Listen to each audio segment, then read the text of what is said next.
క్రీస్తు రక్తం పాప పరిహారమే కాదంటున్న ఇస్లాం సోదరులు, మేమేం పాపం చేశామని క్రీస్తు మా కొరకు రక్తం కార్చాలని ప్రశ్నిస్తున్న హైందవ సోదరులు, క్రైస్తవేతరుల ప్రశ్నలకు సమాధానమే 2013 నవంబర్ 30వ తేదీ శనివారం సాయంత్రం 6 గంటలకు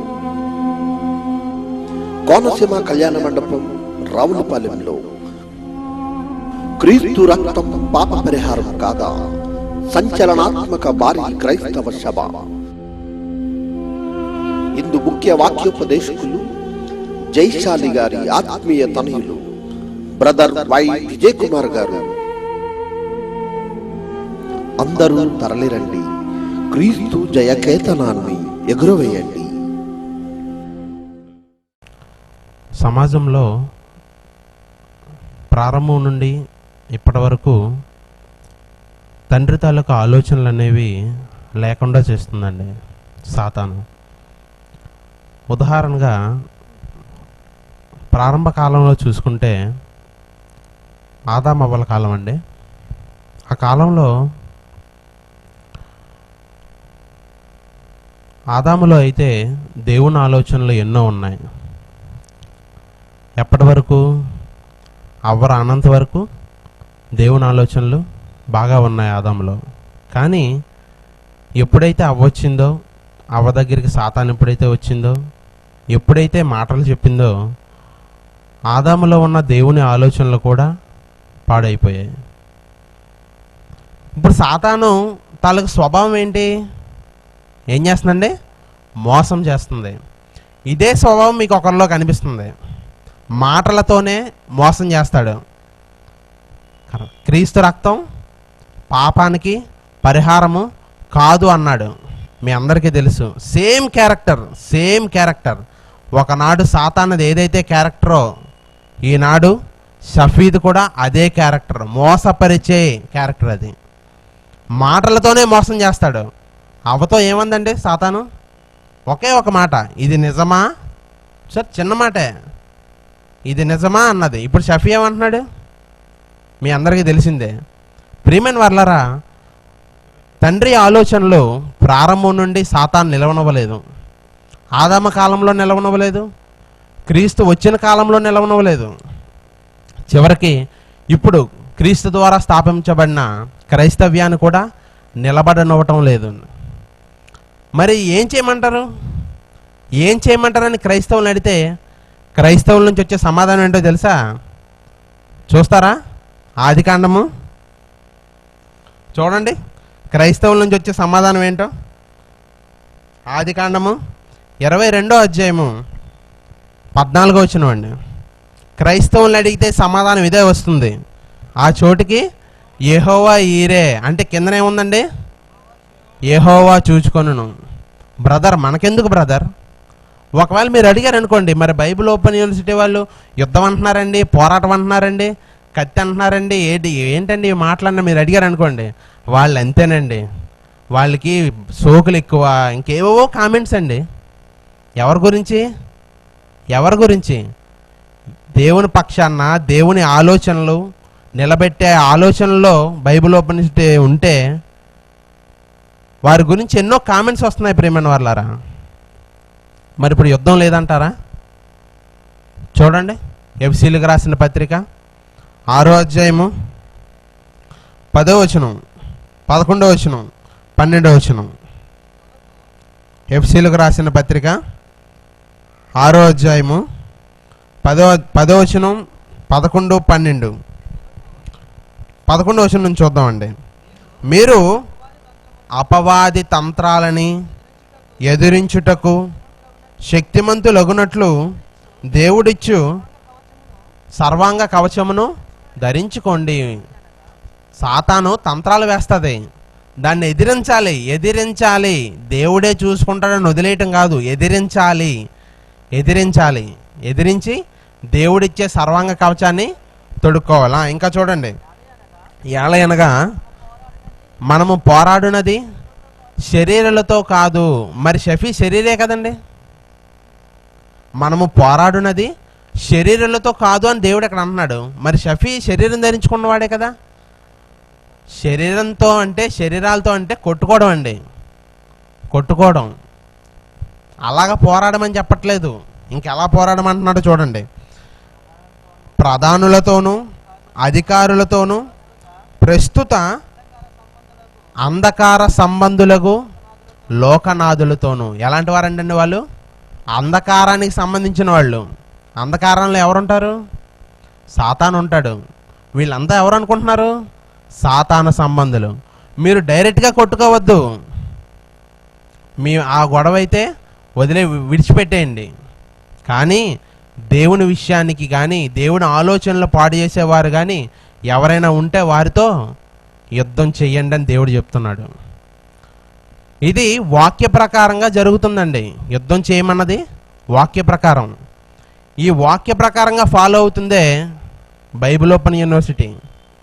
మరి ఇలా ఫాలో అవుతుంటే మరి వారి మీద కామెంట్స్ ఏంటండి? విజయ్ కుమార్ గారు అలా చేస్తుంటే వారికి వచ్చే మాట ఏంటో తెలుసా?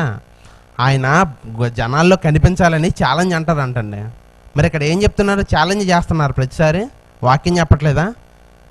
ఈరోజు ఆయన మాట్లాడే ప్రతి ఒక్క మాట ఇంటర్నెట్లో పెట్టడం వల్ల వాడు వణుకుతున్నాడు. మీకు తెలియటం లేదు అది. షఫీ వణుకుతున్నాడు. ఎందుకో తెలుసా? చెప్పేది దేవుని వాక్యం కాబట్టి. వాడు వేసే అపవాది తంత్రాలకి మనం అడ్డుకుంటున్నాం. ప్రియమైన వర్లారా, క్రైస్తవులారా, చేయి కలపండి, కలిసికట్టుగా పోరాడదామండి. క్రైస్తవులే మా మీద కామెంట్ చేస్తుంటే ఇంకెందుకండి? అందుకనే జయశాల గారు ఒక మాట అన్నారు, క్రైస్తవులారా ఒక్కటి కండి. ఎందుకో తెలుసా? ఒక్కటిగా ఉంటేనే దాని శక్తి ఎక్కువ. ఒక్కటిగా ఉంటే శక్తి ఎక్కువ, ఒంటరిగా ఉంటే తక్కువే. మరి ఆ షఫీకి ఎక్కడి నుంచి వస్తుందో తెలుసా? ఇస్లాం వాళ్ళంతా, వాళ్ళ సహోదరులంతా ఎంతెంత ఫండ్స్ ఇస్తున్నారో తెలుసా మీకు? బైబిల్కి వ్యతిరేకంగా మాట్లాడటం వల్ల వాడికి వచ్చే ఫండ్స్ ఎక్కువ, వాడికి సపోర్ట్ చేసే వాళ్ళు ఎక్కువ. మరి వాక్య ప్రకారంగా పోరాడే వాళ్ళకి సపోర్ట్ ఎక్కడుందండి? సపోర్ట్ ఎక్కడుంది? ప్రోత్సాహం ఎక్కడుంది? ప్రియమైన వాళ్ళారా, ఆలోచించండి. క్రైస్తవులారా ఒక్కటికండి. ఒక్కటిగా ఉంటేనే ప్రపంచం వేళ్ల మీద ఉంటుందండి. ఇది నేను చెప్పిన మాట కాదు. ఒక సామెత ఉంది, ఏంటో తెలుసా? If your team is mutual, అంటే ఒక టీం అంతా పకడ్బందీగా గట్టిగా ఒక్కటిగా ఉంటే the world will be on your finger tips, అంటే ప్రపంచమే చేతి వేళ్ల మీద ఉంటుందంటండి.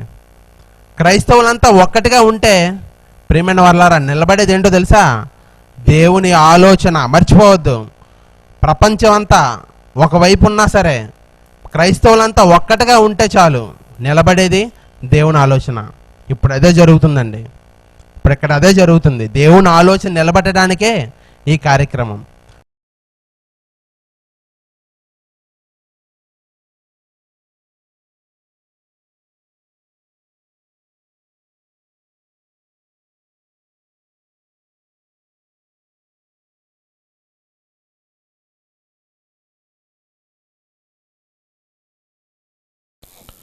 ప్రభునందు ప్రియమైన దేవుని పిల్లలారా, డిసెంబర్ నెల ప్రారంభమవుతుందనగానే క్రిస్మస్ సందడి, క్రీస్తు పుట్టినరోజు సందళ్ళు మొదలవ్వాలి. కానీ క్రీస్తు రక్తం గురించి ఇప్పుడు ఎందుకండి అన్నవాళ్ళు కూడా సమాజంలో, క్రైస్తవుల్లో లేకపోలేదు. దేవుని పిల్లలారా, ప్రపంచ క్రైస్తవ్యం ఈరోజు ఊపిరి పోసుకుని సజీవంగా నిలవగలిగిందంటే కారణం క్రీస్తు రక్తమే. ఆయన రక్తం కార్చకపోతే ఈరోజు క్రైస్తవులుగా మనం క్రీస్తును నమ్ముకున్న వారుగా పిలువబడకపోదు. దేవుడు లేని వారుగా అన్యజనులలో కొట్టుకుపోదు. కానీ క్రీస్తు తన స్వరక్తం ఇచ్చి మనల్ని కొన్నాడు. ప్రపంచంలో క్రైస్తవ్యాన్ని ఉన్నతంగా నిలబెట్టాడు. ఒకనాడు పరలోకం లేదా స్వర్గం దేవుడు అనుకున్న పిల్లలకే దేవుడు అనుగ్రహించాడు, వారికి సొంతం చేశాడు. వాళ్ళెవరంటే ఇశ్రాయేలీలు. క్రీస్తుకు పూర్వం ఇశ్రాయేలీలకే ఆ స్వర్గాన్ని దారాదత్తం చేయాలనుకున్నాడు. క్రీస్తు నుండి అన్యజనాంగమైన మనల్ని కూడా తన పిల్లలుగా స్వర్గంలో చేర్చుకోవాలనుకున్నాడు. ఇలా మనందరి కోసం క్రీస్తుని సిలువపై బలి ఇచ్చి ఈ ప్రపంచంలో క్రైస్తవుడికి అత్యధికమైన పేరు ప్రఖ్యాతులను తీసుకొచ్చిన వాడు మన కన్న తండ్రి అయిన దేవుడు. ఒకనాడు కొందరికే పరిమితమైన స్వర్గం ఈరోజు క్రీస్తును నమ్మిన వారందరికీ దేవుడు అనుగ్రహించేశాడు. ఒకనాడు తక్కువ కులాలకు చెందిన దేవుడుగా యేసుక్రీస్తు పిలువబడ్డాడు. అది తక్కువ కులాలకు చెందిన మతం అని సమాజం అంతా మాట్లాడింది క్రైస్తవ్యం గురించి. కానీ ఈనాడు ఒక కులం అనక, ఒక మతం అనక, ఒక ప్రాంతం అనక, ఒక వర్గం అనక ప్రతి ఒక్కరూ క్రీస్తుని నమ్ముతున్నారు, దేవుణ్ణి తెలుసుకున్నారు, క్రైస్తవ్యంలో కొనసాగుతున్నారు. అంటే దినదినము క్రైస్తవ్యం అభివృద్ధి చెందుతుంది. క్రైస్తవులందరూ తమ్ముడు తేజస్ చెప్పినట్టుగా ఒక్కటైతే భారతదేశాన్ని 6 నెలల్లో క్రైస్తవులుగా మార్చొచ్చండి. 6 నెలలు 3,000 నుండి 30,000 శాఖలుగా విడిపోయిన ఈ ప్రపంచ క్రైస్తవ్యం ఒక్కటైతే ప్రపంచ దేశాల్లో ఉన్న క్రైస్తవేతరులందరినీ ఇస్లాములతో సహా 6 నెలల్లో క్రైస్తవులుగా మార్చేయచ్చు. అంతటి ఉన్నతమైన మహాజ్ఞానం దేవుడు బైబిల్లో రాయించాడు. ఇలాంటి తరుణంలో మన రక్షణకు ఆధారమైన క్రీస్తు శిలువ త్యాగాన్ని, ఆయన కార్చిన రక్తాన్ని తప్పుపడుతూ ఈరోజు చాలామంది, ముఖ్యంగా ఇస్లాం సోదరుల్లో మత ఛాందసవాద సంస్థలుగా పిలువబడుతున్న అటు డర్బన్ సిటీ సౌత్ ఆఫ్రికాలో ఉన్న ఇస్లామిక్ ప్రాపగేషన్ సెంటర్ ఇంటర్నేషనల్ కానివ్వండి, ఇస్లామిక్ రీసెర్చ్ ఫౌండేషన్ ముంబై వాళ్ళు కానివ్వండి, universal Islamic research centre Hyderabad వాళ్ళు కానివ్వండి, ట్రూ మెసేజ్ సెంటర్ కాకినాడ వాళ్ళు కానివ్వండి,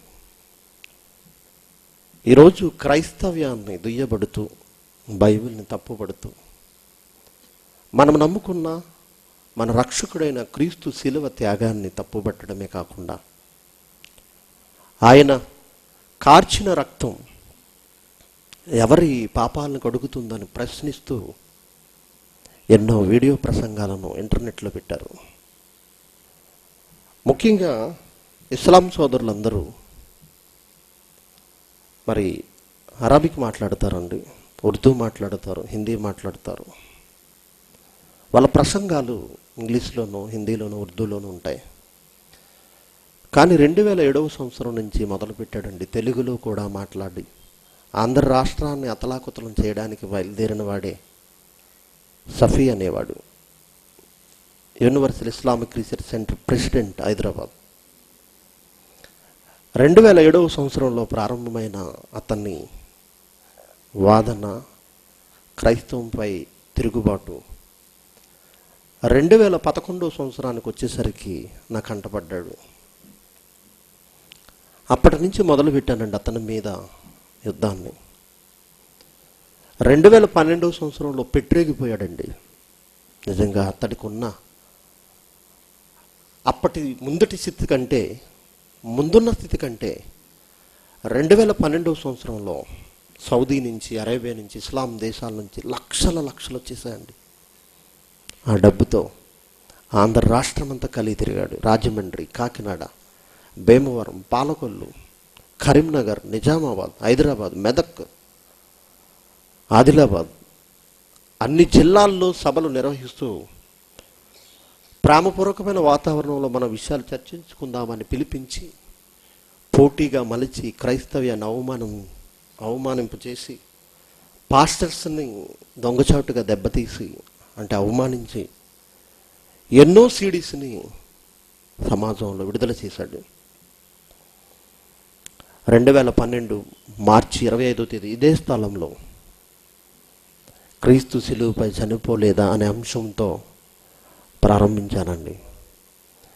ఆ సంవత్సరం అంతా ఎక్కడ సభలు జరిగినా వాడి ప్రస్తావించాను. సోదరులు బాణాల యేసువర ప్రసాద్ గారి వారి ఆధ్వర్యంలో నందిగామలో 2012 డిసెంబర్ 2, 3, 4 తేదీల్లో సభలు జరిగాయండి. అందరూ ఆ మాట్లాడిన ప్రసంగాలు ఇప్పుడు ప్రసారమవుతున్న సత్యసాక్షిలో కానీ, గతంలో ప్రసారమైన మోక్షమార్గం ఛానల్లో కానీ, కాంతి ఛానల్లో కానీ ప్రసారం చేసినప్పుడు అయ్యి బాబా అలా మాట్లాడేస్తున్నారేటండి ఆయన, అసలు క్రైస్తవుడు అలా మాట్లాడొచ్చా? క్రైస్తవులైన వారు క్రీస్తు విరోధులని ఎదురు నిలిచి పోరాడి వాడి నోరు మూయించవలసిన వారై ఉండగా వాళ్ళ చేత కాకపోగా నిలబడిన మాలాంటి నా తండ్రి జైశాల గారి దగ్గర నుండి ఈనాటి నా వరకు నిలబడిన వారిని దుయ్యబడుతూ తప్పుబడుతూ రకరకాల మాటలు వినిపించారు. ఈరోజు మధ్యాహ్నం ఒక ఫోన్ వచ్చిందండి కొవ్వూరు దగ్గర నుంచట. నిజంగా ఒక తల్లి ఫోన్ చేసి, ఏమండి మీరు అంతలా మాట్లాడుతున్నారు, వాళ్ళు ఎవరు మిమ్మల్ని ఏమీ చేయడం లేదా, ఏమన్నా చేసేస్తారేమో జాగ్రత్త అండి అంటున్నారు. 2 సంవత్సరాల నుంచి అరుస్తున్నానండి, ఒక్కడు కూడా నా మీద కనీసం వాడికి చెందిన ఏగ కూడా నా మీద వాళ్ళలేదండి. వాళ్ళది కూడా. మాకున్న ధైర్యం మనందరికీ అన్న తండ్రి అయిన దేవుడు. దేవుని పిల్లారా, ఈ సందర్భంగా ఒక విషయం గుర్తు చేస్తాను. క్రీస్తుని తప్పుపడుతున్న వారిని, బైబిల్ని తప్పుపడుతున్న వారిని, దేవుని ఆలోచనతో దేవుని మనసులో ఉన్న మాటలతో రాయబడిన బైబిల్ని కించపరుస్తున్న వాడికి దండేసి దండం పెట్టమంటారా? మర్యాదగా అమ్మా, అయ్యా బాబు, ఎన్రా బాబు అని అందామా? చాలామంది అండి, ఒక అమ్మకి అబ్బాయికి పుడితే రండి అనేసాడండి ఆయన. అసలు క్రైస్తవుడు అలా మాట్లాడొచ్చా అని పాస్టర్స్ ఎంతోమంది ఫోన్ చేశారండి. నువ్వు కాళ్ళు కడిగి దండేసి దండం పెట్టుకో, నేను ఇలాగే మాట్లాడతానన్నాను. నీకు నచ్చితే విను, లేకపోతే మానే. నచ్చితే విను, లేకపోతే మానే. నేను ఇలాగే మాట్లాడతాను. రోషమన్న రావాలి, వాడికి రావాలి. Term and condition. నేను ఓడిపోతే ఇస్లాంలోనికి మారిపోతాను, నీవు ఓడిపోతే క్రైస్తవ్యాన్ని స్వీకరిస్తావా? ఒకే ఒక కండిషన్, ఒకే ఒక టర్మ్ అండి. దీనికి ఒప్పుకుంటే చాలండి, ప్రపంచం గర్వపడే అంత గొప్పగా కార్యాన్ని చేయాలని ఆశ ఉందని నాకు. కానీ ఎవరు మాట్లాడరండి, ఎవరు మాట్లాడరు, రారండి. ఎందుకంటే వాడి వాదన తప్పు, వాళ్ళ వాదన తప్పు. కాబట్టి క్రైస్తవ సోదరులారా, మీరు ఎలాగూ చేయలేరు. మాకు పిరికి మందు నూరిపోయొద్దు, మాకు మీరు సపోర్ట్ రావద్దు. ప్రార్థన చేయండి చాలు. మీ డబ్బులు వద్దు, లేకపోతే మా వెనకాల బలంగా మీరు రావద్దు. కేవలం మా కోసం ప్రార్థన చేయండి. మా పనులు ఇంకా ముందుకు సాగాలని, దేవుని సేవలో చావడానికైనా సిద్ధపడ్డ వాళ్ళం మేమంతా. క్రీస్తుని తప్పుపట్టిన వాడిని, క్రీస్తు గురించి తప్పుడుగా మాట్లాడిన వాడిని, వాడి నోరు మూయించేంత వరకు నిద్ర పట్టని వారే Bible open university India international వారండి. వాడి మాటలు వింటున్నప్పుడు అండి రోమాలు నిక్క పొడిచి అరికాల నుంచి రక్తం పొంగుతుందండి, తెలుసా? చూదురు కానీ ఇప్పుడు మరి చాలామందికి చలనం లేదండి, వాళ్ళు అలాగే మాట్లాడతారండి. మనకి ఎందుకండి అంటున్నారు. అదే మీ ఇంటి కోసం, మీ ఇంట్లో వారి కోసం అలా మాట్లాడుతూ ఊరుకుంటారా? కత్తి కర్ర వేసుకుని వెళ్ళిపోతారు మీరు. అవునా? అంటే మీరు నమ్మిన దేవుణ్ణి, మీరు విశ్వసిస్తున్న బైబిల్ని తప్పుపడితే మీకు ఏ రోషం రాదా? ఉండకూడదండి క్రైస్తవుడికి రోషం. ఒకడు మీసాలు తీసేసుకున్నాడు, రోషం ఉండకూడదని.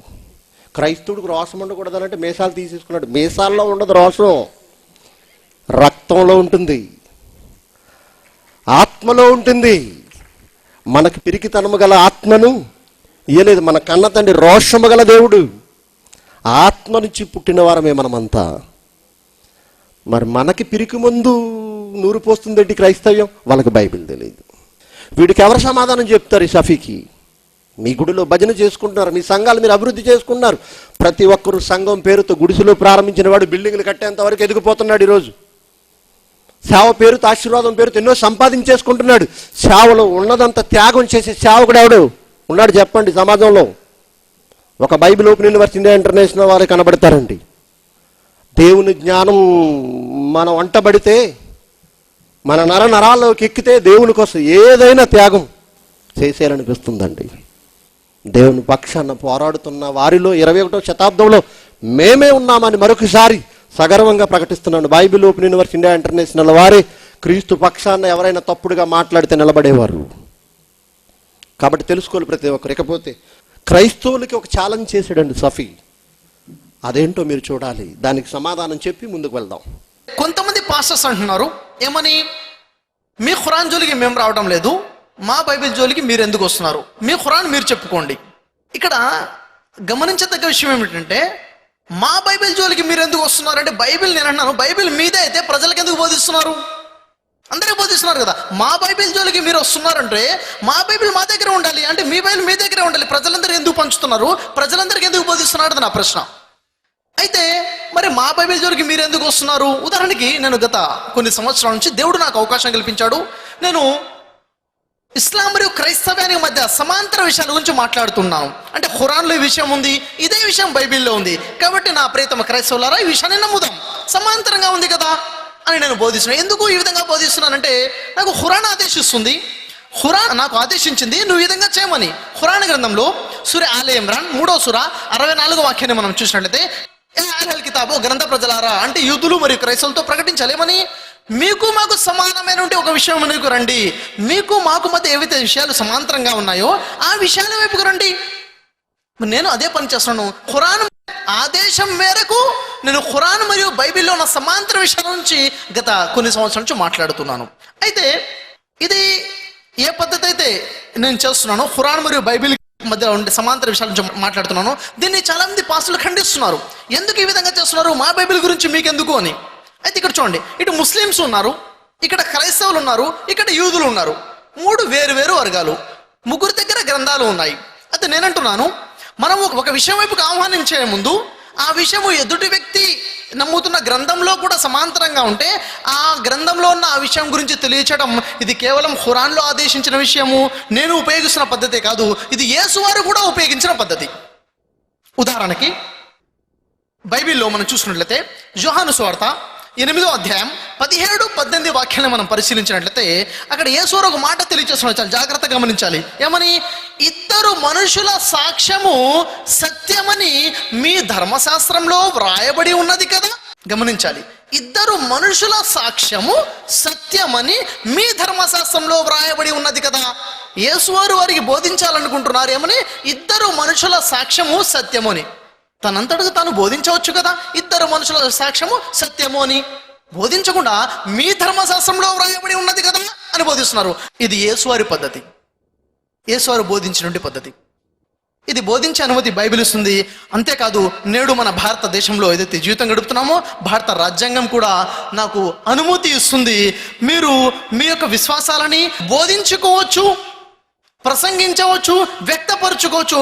ఆర్టికల్ నెంబర్ 19 ప్రకారముగా ఏదైతే నేను పనిచేస్తున్నానో, ఖురాన్ నన్ను ఆదేశిస్తుంది, బైబిల్ దీన్ని సమ్మతిస్తుంది, రాజ్యాంగము దీన్ని ఒప్పుకుంటుంది. ఈ పని నేను చేస్తున్నాను. అయితే చివరిగా ఈ పాస్టర్స్ ఎందుకు అంటున్నారో తెలుసా? మీ ఖురాన్ మీరు బోధించుకోండి, మా బైబిల్ జోలికి ఎందుకు వస్తున్నారని. అసలు విషయం ఏంటంటే, అసలు రహస్యం ఏంటంటే, నేను చెప్తున్నాను కదా, ఖురాన్ మరియు బైబిల్ వెలుగులో యేసు ఒక ప్రవక్త మాత్రమే, యేసు దేవుని దాసుడు మాత్రమే అని. వారు ఏం చేయాలి? వారు 2 పనులు చేయాలి, ఒకటి కాకపోతే మరొకటి. ఏమిటి? మొదటి విషయము, పరిశీలించేది ఈ విషయాన్ని ఒప్పుకోవాలి. మొదటి విషయం. ఒప్పుకోకపోతే, లేదంటే మీరు తప్పు చెప్తున్నారు, యేసు దేవుడే అని వారికి ఆధారాలు ఉంటే ప్రూఫ్ చేసే ప్రయత్నం చేయాలి.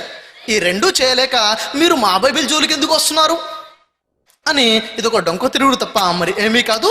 వాస్తవాన్ని గ్రహించాడు, సత్యాన్ని పరిశీలిస్తాడు, సత్యాన్ని గ్రహిస్తాడు. మీ ప్రశ్నకు సమాధానం విషయాన్ని ఆశిస్తున్నాను.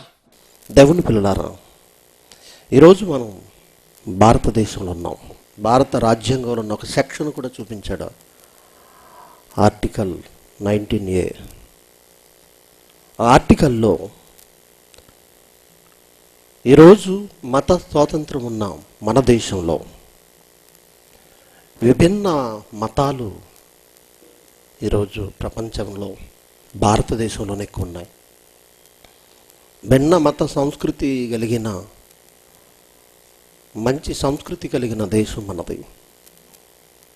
ఇస్లాంలు, క్రైస్తవులు, హిందువులే కాకుండా సిక్కులు, జైనులు, బౌద్ధులు,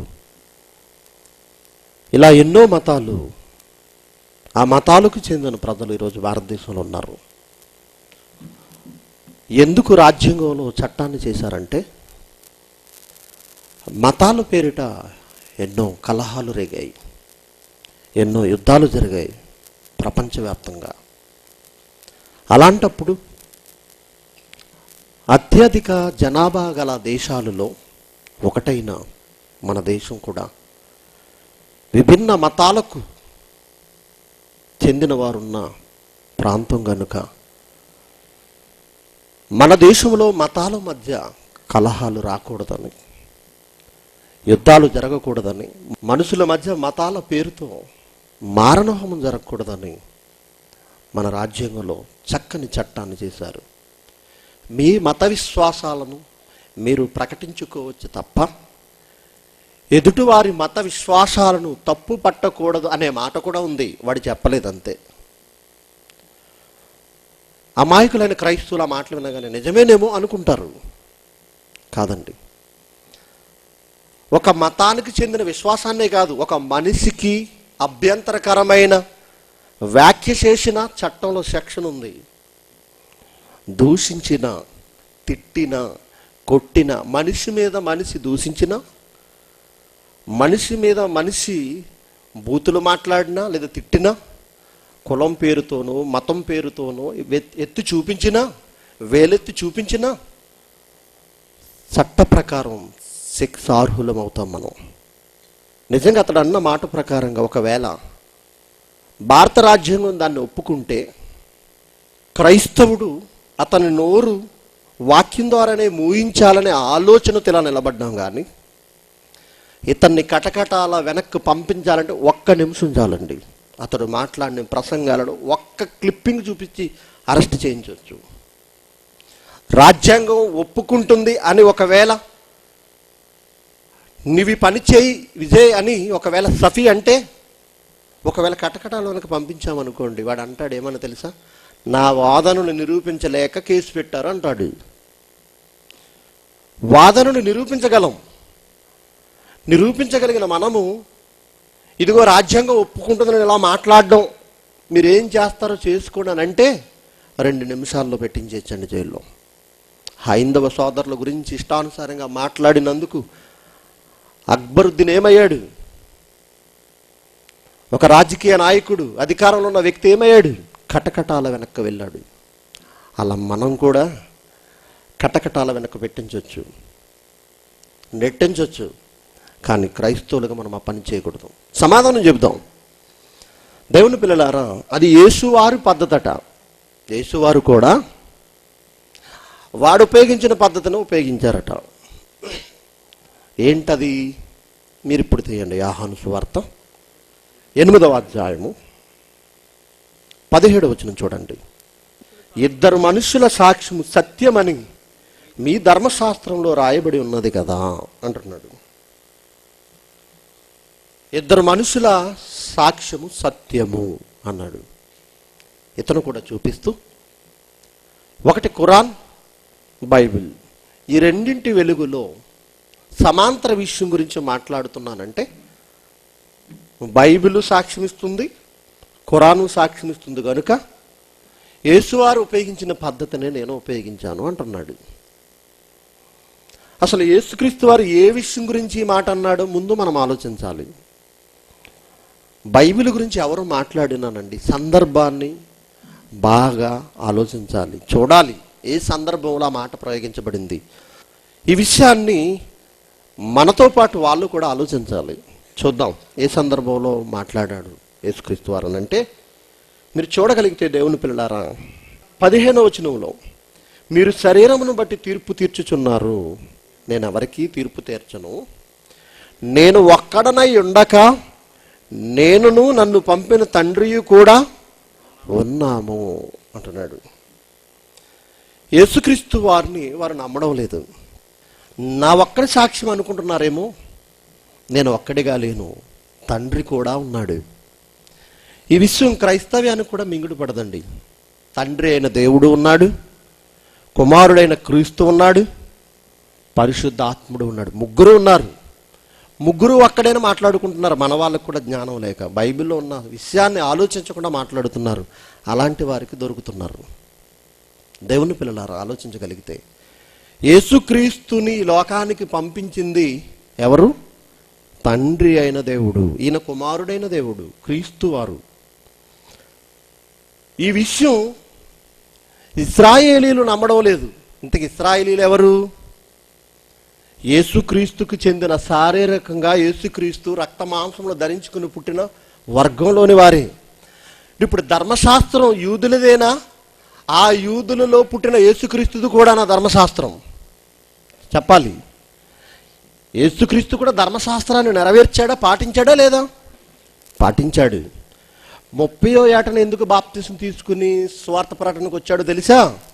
30 సంవత్సరాల పాటు సేవ చేయాలనుకున్నవాడు ఎవడైనా సరే, దేవుని సేవ జరిగించాలని అనుకున్న ఏ ఇజ్రాయేలీయుడైనా 30వ ఏట నుంచి 50 ఏళ్ల మధ్యన మాత్రమే సేవ చేయాలి.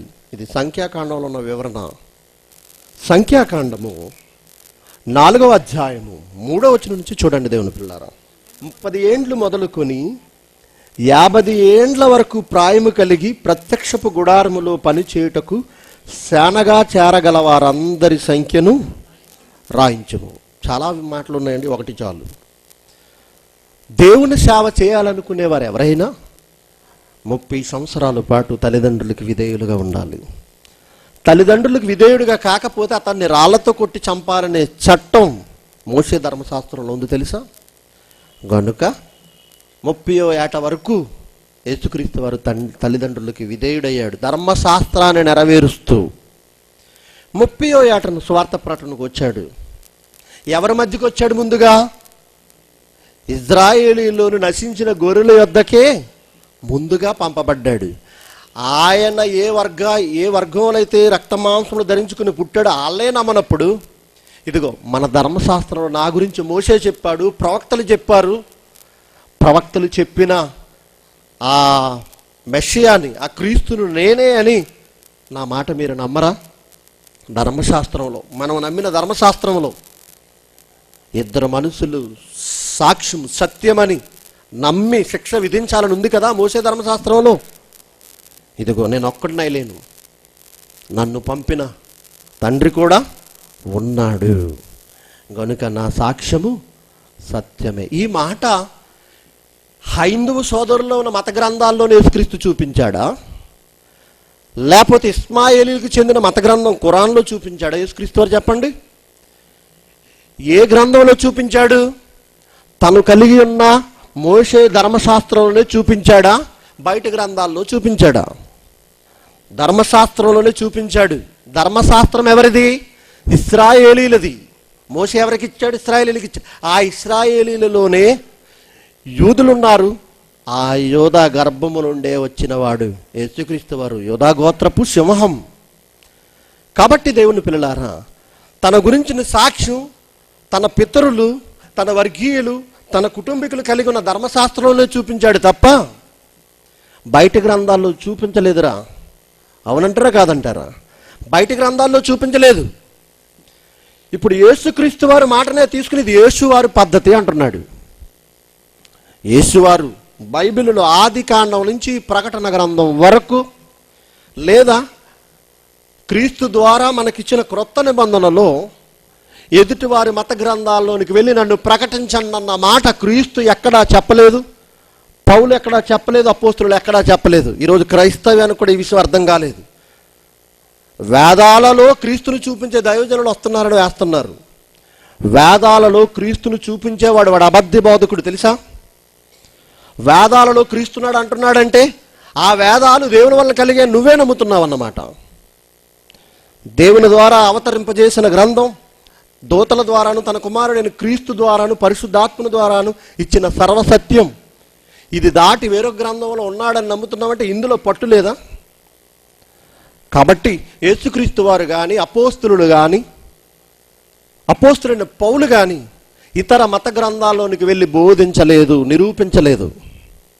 వారి కలిగి ఉన్న ధర్మశాస్త్రంలో వాళ్ళ వర్గీయులు. పౌలు ఎవరు? బెన్యామీను గోత్రానికి చెందినవాడు. అపోస్తులు ఎవరు? ఇశ్రాయేలీలు. యేసుక్రీస్తు ఎవరు? యూదులలో ఒకడు, యూదుల్లో పుట్టినవాడు, రక్తమాంసం ధరించుకుని ఈ లోకానికి వచ్చాడు కనుక. మరి ఇతనే మాట్లాడుతున్నాడు, భారతదేశంలో ఇంత చట్టం ఉంది కదా, ఎందుకు చట్టం వచ్చింది? భిన్న మతాలు కొట్టుకు చచ్చిపోతారేమో అని ఒక రాజ్యాంగంలో ఒక చట్టం చేస్తే దానిని ఉల్లంఘించి సమర్థించుకుంటున్నాడు. ఇంకో విషయం చెప్పమంటారా? ఖురాను తనకు ఆదేశిస్తుందట. మీరు ఒకసారి తెరపై చూడండి, ఖురాన్లో ఏముందో చూపిస్తాను మీకు. ఇప్పుడు ఆ మాట నేను చదువుతున్నాను. ఖురాన్లో ప్రవక్త ఇలా చెప్పు, గ్రంథ ప్రజలారా, అంటే ధర్మశాస్త్రము కలిగిన ఇశ్రాయేలీలు క్రైస్తవులకి చెబుతున్న మాటగా వాళ్ళు చెబుతున్నారు. వాళ్ళకి చెప్పమన్నాడట దేవుడు, ప్రవక్త ఇలా చెప్పు, గ్రంథ ప్రజలారా, మాకు మీకు మధ్య సమానమైన ఒక విషయం వైపునకు రండి. అదేమిటంటే, మనం అల్లాహకు తప్ప మరెవరికి దాస్యం చేయరాదు, ఆయనకు భాగస్వాములుగా ఎవరిని నిలబెట్టరాదు, మనలోని వారెవరు అల్లాహను తప్ప మరెవరికి తమ ప్రభువుగా చేసుకోరాదు అనేది.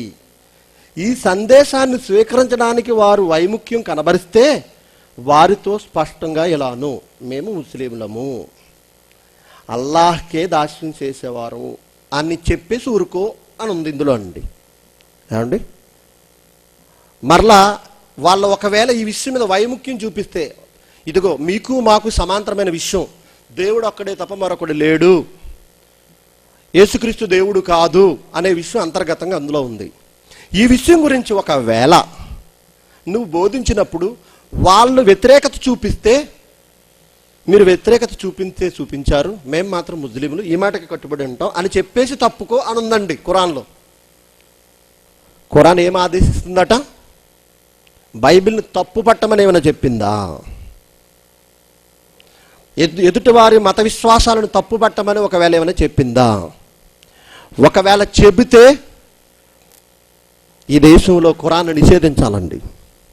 ఎందుకంటే మత స్వాతంత్రం గల హక్కు చట్టం ఉన్న ఒక మంచి రాజ్యాంగం కలిగిన దేశం మనది. ఇప్పుడు బైబిల్లో కూడా హైందువులకు సంబంధించిన విషయాలు కొన్ని అభ్యంతరకరంగా ఉన్నాయండి. పాత నిబంధనలో మీ విగ్రహాలు మాట్లాడవు, కళ్ళుండవు, చెవులుండవు, గుడ్డివి, ఇలాంటి మాటలు ఇప్పుడు మనం మాట్లాడామనుకోండి, హైందవ సోదరులు ఊరుకుంటారా? చట్టం ఊరుకుంటుందా? ఊరుకోదు. మరి ఎందుకు ఆ విషయాలు మాట్లాడడం? బైబిల్లో ఉన్న చట్టాన్ని మనం గౌరవిస్తున్నాం కనుక. చట్టాన్ని వీడు గౌరవిస్తే ఈరోజు అత్యధిక జనాభా గల క్రైస్తవులు గ్రంథమైన బైబిల్ని తప్పుపడుతున్నాడంటే మరి దీనికి సమాధానం చెప్పొద్దా? ఇకపోతే మీ బైబిల్ జోలికి, బైబిల్ మీదైతే మాకెందుకు చెబుతున్నారు అంటున్నాడు. నిజమండి, బైబిల్ మనదే, నమ్మకే కదండి, అది మీది అని ఏలెత్తి చూపిస్తున్నాడు. ప్రభుత్వమే చట్టం, ఇది క్రైస్తవుల గ్రంథం, ఇది బైబిల్, ఇస్లాముల గ్రంథము ఖురాన్, హైందువుల గ్రంథం ఇతిహాసాలు, వేదాలు, పురాణాలు, ఉపనిషత్తులు. ప్రభుత్వమే చట్టం చేసింది, ఇది వారిది, ఇది వీరిది, ఇది వారిది. నిజంగా బైబిల్ అందరిది అని ఒకవేళ నమ్మితే బైబిల్ ఎందుకు తప్పు పెడుతున్నావు నువ్వు? నీది అని నువ్వు నమ్మితే నువ్వు తప్పు పెడతావా? నాది అనుకుంటున్నాను, నేను తప్పు పట్టనండి. తప్పు అనేది బైబిల్లో లేదండి. చాలామంది క్రైస్తవులకు అర్థం కాక ఇందులో తప్పులు ఉన్నాయని సరిపెట్టుకుని తప్పుపోతున్నారు పక్కకి. చదువున్న వాళ్ళు కూడా, టీచర్స్ ఉద్యోగం చేసేవాళ్ళు కూడా బైబిల్లో తప్పులు ఉన్నాయని బైబిల్ చదవాలంటున్నారు ఇక మీదట. తప్పండి, బైబిల్లో తప్పు అనేది లేదు, బైబిల్లో ఉన్నది సత్యం. మరి నాదైనప్పుడు నేను సత్యమని నిరూపించుకుంటున్నాను, ప్రకటిస్తున్నాను. నీదైతే బైబిల్ ఎందుకు తప్పుపడతావు? ఆలోచించండి. బైబిల్ మనదేనండి, మనది, క్రైస్తవుల గ్రంథం బైబిల్, క్రీస్తుని నమ్మిన వారందరిది బైబిల్. మరి ఖురాన్ జోలికి మీరెందుకు రావడం లేదు? ఒకవేళ ఖురాన్ జోలికి, ఖురాన్లో ఏముందో మీరు చెప్పండి. ఒకవేళ ఖురాన్లో ఏమైనా తప్పులున్నాయి అని ఒకవేళ మీరు చూపించండి అని ఇస్లాం వాళ్ళందరూ ఒకవేళ భరోసా ఇస్తే జల్లెడ పట్టేస్తానండి. అక్షరాలు తప్ప కాగితాలు మిగులుతాయి ఖురాన్లో. నిజం చెప్తున్నానండి, ధైర్యంగా చెబుతున్నాను ప్రజలందరి మధ్యలో. ఇస్లాములు, ఎందుకంటే సాల్మాన్ రషీద్ అనే అతనికి అతని తలకి కోట్లు ప్రకటించారు. ఎందుకో తెలుసా? సాల్మన్ రషీద్ అనేవాడు ఎవడో తెలుసా? ఇస్లాం మతానికి చెందినవాడే. ఖురాన్ చదివి ఇది దేవుని మాట కాదు దయ్యపు మాట అన్నాడు. అన్నందుకు ఇస్లాంలో అందరూ ఏం చేశారు? నిరూపించుకోవాల్సింది పోయి తలకి అతడు తలిస్తే కోట్లు ఇస్తామంటున్నారు. ఇప్పుడు నేను చావడానికైనా సిద్ధమండి, కానీ భారతదేశంలో ఉన్నా గనక నువ్వు భరోసా ఇస్తే నిలబడతాను. ఒకవేళ ఖురాన్ని జల్లెడ పడతాను. ఎన్ని అక్షరాలు మిగులుతాయో, కాగితాలు ఎన్ని ఉంటాయో, తెల్ల కాగితాలు అక్షరాలు ఎన్ని ఉంటాయో చూపిస్తాను. బైబిల్కి ఖురాన్కి సమాంతర విషయాలు ఏమి లేవండి. బైబిల్కి ఎప్పుడు ఖురాన్ వ్యతిరేకం. యేసుక్రీస్తు దేవుడు అని బైబిల్ చెబుతుంది ఘంటాపథంగా. కుమారుడైన దేవుడైన తండ్రి అయిన దేవుని తర్వాత సర్వాధికారాలు ఎవరికి ఇచ్చాడు? తిరిగి లేచిన తర్వాత. ఇప్పుడు భూమి మీదను పరలోకమందును సర్వాధికారం నాకు ఇయ్యబడింది. లేదు, ఇయ్యబడింది తిరిగి లేచిన తర్వాత. తండ్రి దగ్గర సృష్టి పుట్టక ముందు దేవుని చెంత దేవునిగా ఉన్నాడు. ఆది యందు వాక్యం ఉండెను, వాక్యము దేవుని యొద్ద ఉండెను, వాక్యము. ఆ వాక్యమైన దేవుడు ఎవరు? 14 వచ్చును, యోహాను సువార్త 1వ అధ్యాయం 14 వచ్చును. ఆ వాక్యమే శరీరధారి కృపాసత్య సంపూర్ణుడుగా యేసుక్రీస్తు దేవుడు. యేసుక్రీస్తు కూడా దేవుడు. మన వాళ్ళు అంటారు 3 దేవుళ్ళు ఉండొచ్చండి మనకి. ఎందుకు ఉండకూడదు? హైందువులకు ఉన్నారండి 3 దేవుళ్ళు. వాళ్ళకుంటే వాళ్ళు తిండి తింటున్నారు, నువ్వు తినవా? వాళ్ళు చీర కట్టుకుంటున్నారు, నువ్వు కట్టుకోవా? ఎన్ని కహానీలు, ఎన్ని కథలు చెప్తున్నారండి ఈరోజు మన క్రైస్తవులు కూడా సత్యం తెలియక. ఇంకొక విషయం చెప్తానండి, తండ్రి అని ఒప్పుకోరండి ఖురాన్లో. తండ్రి దేవుడు తండ్రి అని ఒప్పుకోరు. రెండోది యేసుక్రీస్తు దేవుడు అని ఒప్పుకోరు. ఇంకా ఆలోచించగలిగితే బైబిల్ దైవ గ్రంథం కాదనేసారు వాళ్ళు. దేవుడు అవతరింపజేసిన గ్రంథం ఇదేనంట. ఇంకో విషయం చెప్తానండి, ఈ ఖురాన్లో 114 అధ్యాయాలు ఉన్నాయండి. కేవలం 114 అధ్యాయాలు మాత్రం. కీర్తన గ్రంథంలో ఎన్ని అధ్యాయాలు ఉన్నాయి? 150. ఇందులో ఉన్న అక్షరాల సైజు ఒకవేళ కీర్తన గ్రంథం ముద్రిస్తే ఇంతలా ఉంటుంది కీర్తన గ్రంథం. 114 అధ్యాయాల ఖురాన్ ఇంతలో ఆవేసుకుని ఇది మహాజ్ఞానం అని చెప్పుకుంటున్నారు. ఏదైతే చెప్పుకున్నాడు మనకొద్దు, కానీ బైబిల్ జోలికి వస్తే మాత్రం క్రైస్తవులు మాట్లాడాలి. ఇకపోతే బైబిల్ జోలికి రాకూడదు ఇస్లాములు. ఒకవేళ వస్తే సత్యం అని ఒప్పుకుని వెళ్ళాలి. అమాయక ప్రజల మధ్య ఏదో 4 మాటలు మాట్లాడి మాదే సత్యం అని చెప్పుకుని వెళ్ళిపోవడం అది గొప్ప కాదు. ఇకపోతే దేవుని వారలారా, మరి ఈరోజు మన అంశంలోకి వెళ్ళిపోదాం. నా చేతిలో ఒక పుస్తకం ఉందండి. నా చేతిలో ఒక పుస్తకం. ఒకసారి ఇది ఫోకస్ చేయండి వీడియో మీద, చూడండి ఒకసారి. రక్తం చిన్న అక్షరాల్లో ఏముందంటే అండి, ఈ పక్కన చిన్న అక్షరాల్లో ఉంది చూడండి, పాప పరిహారం కాదా. ఎంత పుస్తకం అనుకుంటున్నారు? ఎన్ని పేజీలు ఉన్నాయనుకుంటున్నారు? 146 పేజీలు పుస్తకం రాశాడు. క్రీస్తు రక్తం పాప పరిహారం కాదని సఫీ అనేవాడు వీడియో మాట్లాడాడు. ఇతడు ఎవరంటే ఎండిఎన్ ప్రకాష్ అండి, ట్రూ మెసేజ్ సెంటర్ కాకినాడకు చెందినవాడు. 146 పేజీలు పుస్తకం రాశాడు, క్రీస్తు రక్తం పాప పరిహారమే కాదని. మరి పుస్తకం రాసి ప్రజల మధ్య రిలీజ్ చేసినప్పుడు క్రీస్తు రక్తం పాప పరిహారమే కాదన్నప్పుడు పాప పరిహారమో కాదో నిరూపించొద్దా? నిరూపించాలి. దురదృష్టకరమైన విషయం ఏమిటంటే, నిజంగా నాకు చాలా బాధ అనిపించే విషయం ఏమిటంటే, నా ప్రియతమ క్రైస్తవ సోదరుల్ని కలిసి వారిని నేను ప్రశ్నించడం జరిగింది అనేక సార్లు. మీరు కూడా ప్రశ్నించండి. ఏమిటా ప్రశ్న? ఏమండి, బైబిల్లో ఉన్న ప్రధానమైన ఆజ్ఞ ఏమిటి అని అడగండి. వెంటనే టక్కున సమాధానం చెప్తారు. 100 మందిని అడిగితే 100 మందిలో 98, 99 మంది సమాధానం చెప్తారు. ఏమని? నిన్ను వలని పొరుగు వారిని ప్రేమించుము, ఇది ప్రధానమైన ఆజ్ఞ అంటారు. కానీ దురదృష్టకర విషయం ఏంటంటే, బైబిల్లో ప్రధానమైన ఆజ్ఞ ఇది కాదు. బైబిల్లో అసలు ప్రధానమైన ఆజ్ఞ ఏమిటో క్రైస్తవ సోదరులు మర్చిపోయారు. కాదు కాదు కాదు, క్రైస్తవులు మర్చిపోలేదు, సాతాను మరిపించే విధంగా చేశాడు. అక్కడ దేవుడు ప్రవక్తలు విత్తన విత్తనాలని సాతాను ఎత్తుకుని వెళ్ళిపోయాడు. అసలు ప్రధానమైన ఆజ్ఞ ఏమిటి? ద్వితీయోపదేశకాండము 6వ అధ్యాయము 4వ వాక్యాన్ని చూసినా కానీ, కొత్త నిబంధన మార్కు సువార్త 12వ అధ్యాయము 29వ వాక్యాన్ని చూసినా కానీ, 29 నుండి 32 వాక్యాలు చూసినా కానీ అక్కడ స్పష్టంగా తెలియచేయడం జరుగుతుంది. మన దేవుడైన ప్రభువు అద్వితీయుడైన ప్రభువు. మన దేవుడు అద్వితీయుడు, రెండు కాని వాడు ఒక్కడే. ఎవరి దేవుడు? యేసు అన్నారు. మన దేవుడు యేసు కూడా దేవుడే. అయితే మీరు మీ పూర్ణ హృదయముతో, పూర్ణ వివేకముతో, పూర్ణ మనసుతో, పూర్ణ బలముతో మీ దేవుడైన ప్రభువును మాత్రమే ప్రేమించాలి, సేవించాలి అన్నది ప్రధానమైన ఆజ్ఞ. ఈ ఆజ్ఞని క్రైస్తవ సోదరులు మర్చిపోయిన కారణంగా దేవుడు ఒక్కడే అద్వితీయుడు, రెండు కానివాడు అని నమ్మడం మానేసి దేవుడు ఒక్కడే కానీ త్రిత్వము అని నమ్ముతున్నారు. ముగ్గురు అని నమ్ముతున్నారు. యెహోవా ఒక్కడే, యెహోవాతో పాటు మరొక దేవుడు లేడు అనకుండా యెహోవా దేవుడే, యెహోవాతో పాటు యేసు కూడా దేవుడే అంటున్నారు. పాపం దురదృష్టవశాత్తు మన క్రైస్తవ సోదరులు గొప్ప పాపంలో మునిగి ఉన్నారు, దేవుడితో సాటి కల్పించున్నారు. జాగ్రత్తగా ఆలకించి మిమ్మల్ని మీరు పరీక్షించుకోవాలని, బైబిల్లో టెస్ట్ చేసుకోవాలని నేను ఆశిస్తున్నాను. ప్రభునందు ప్రియమైన దేవుని పిల్లరా, వింటున్నారా? ఇంతకుముందు విన్నారా ఇలాంటి మాటలు? బైబిల్లో ప్రధానమైన ఆజ్ఞ ఏదనంటే క్రైస్తవులు ఏం చెప్తారట? నిన్ను వలె నీ పొరుగువాన్ని ప్రేమించుము అని. బైబిల్లో ప్రధానమైన ఆజ్ఞ ఇది కాదు. మరి నీ దేవుడైన ప్రభువును పూర్ణ ఆత్మతోనూ, పూర్ణ వివేకముతోనూ, పూర్ణ మనసుతోనూ నువ్వు ప్రేమించాలి. ఇది ప్రధానమైన ఆజ్ఞ. నేనంటానండి, బైబిల్లో ప్రధానమైన ఆజ్ఞలు ఈ రెండూ కాదు, ధర్మశాస్త్రంలో ప్రధానమైన ఆజ్ఞలు ఇవి. బాగా గమనించాలి. బైబిల్ రెండు భాగాలుగా ఉంది. ఒకటి పాత నిబంధన, రెండవది క్రొత్త నిబంధన. పాత నిబంధనలో 5 పుస్తకాల్లో 4 పుస్తకాలు ధర్మశాస్త్రంగా ఇశ్రాయేలీలకు ఇవ్వబడ్డాయి. మనకు కాదు, ఇశ్రాయేలీలకు ఇవ్వబడ్డాయి. ధర్మశాస్త్రం, మోషే ధర్మశాస్త్రం. బైబిల్లో ప్రధానమైన ఆజ్ఞలు ఈ రెండూ కాదు, ధర్మశాస్త్రంలోనే ప్రధానమైన ఆజ్ఞలు ఇవి. మరి ధర్మశాస్త్రంలో ప్రధానమైన ఆజ్ఞల గురించి మాట్లాడాడు.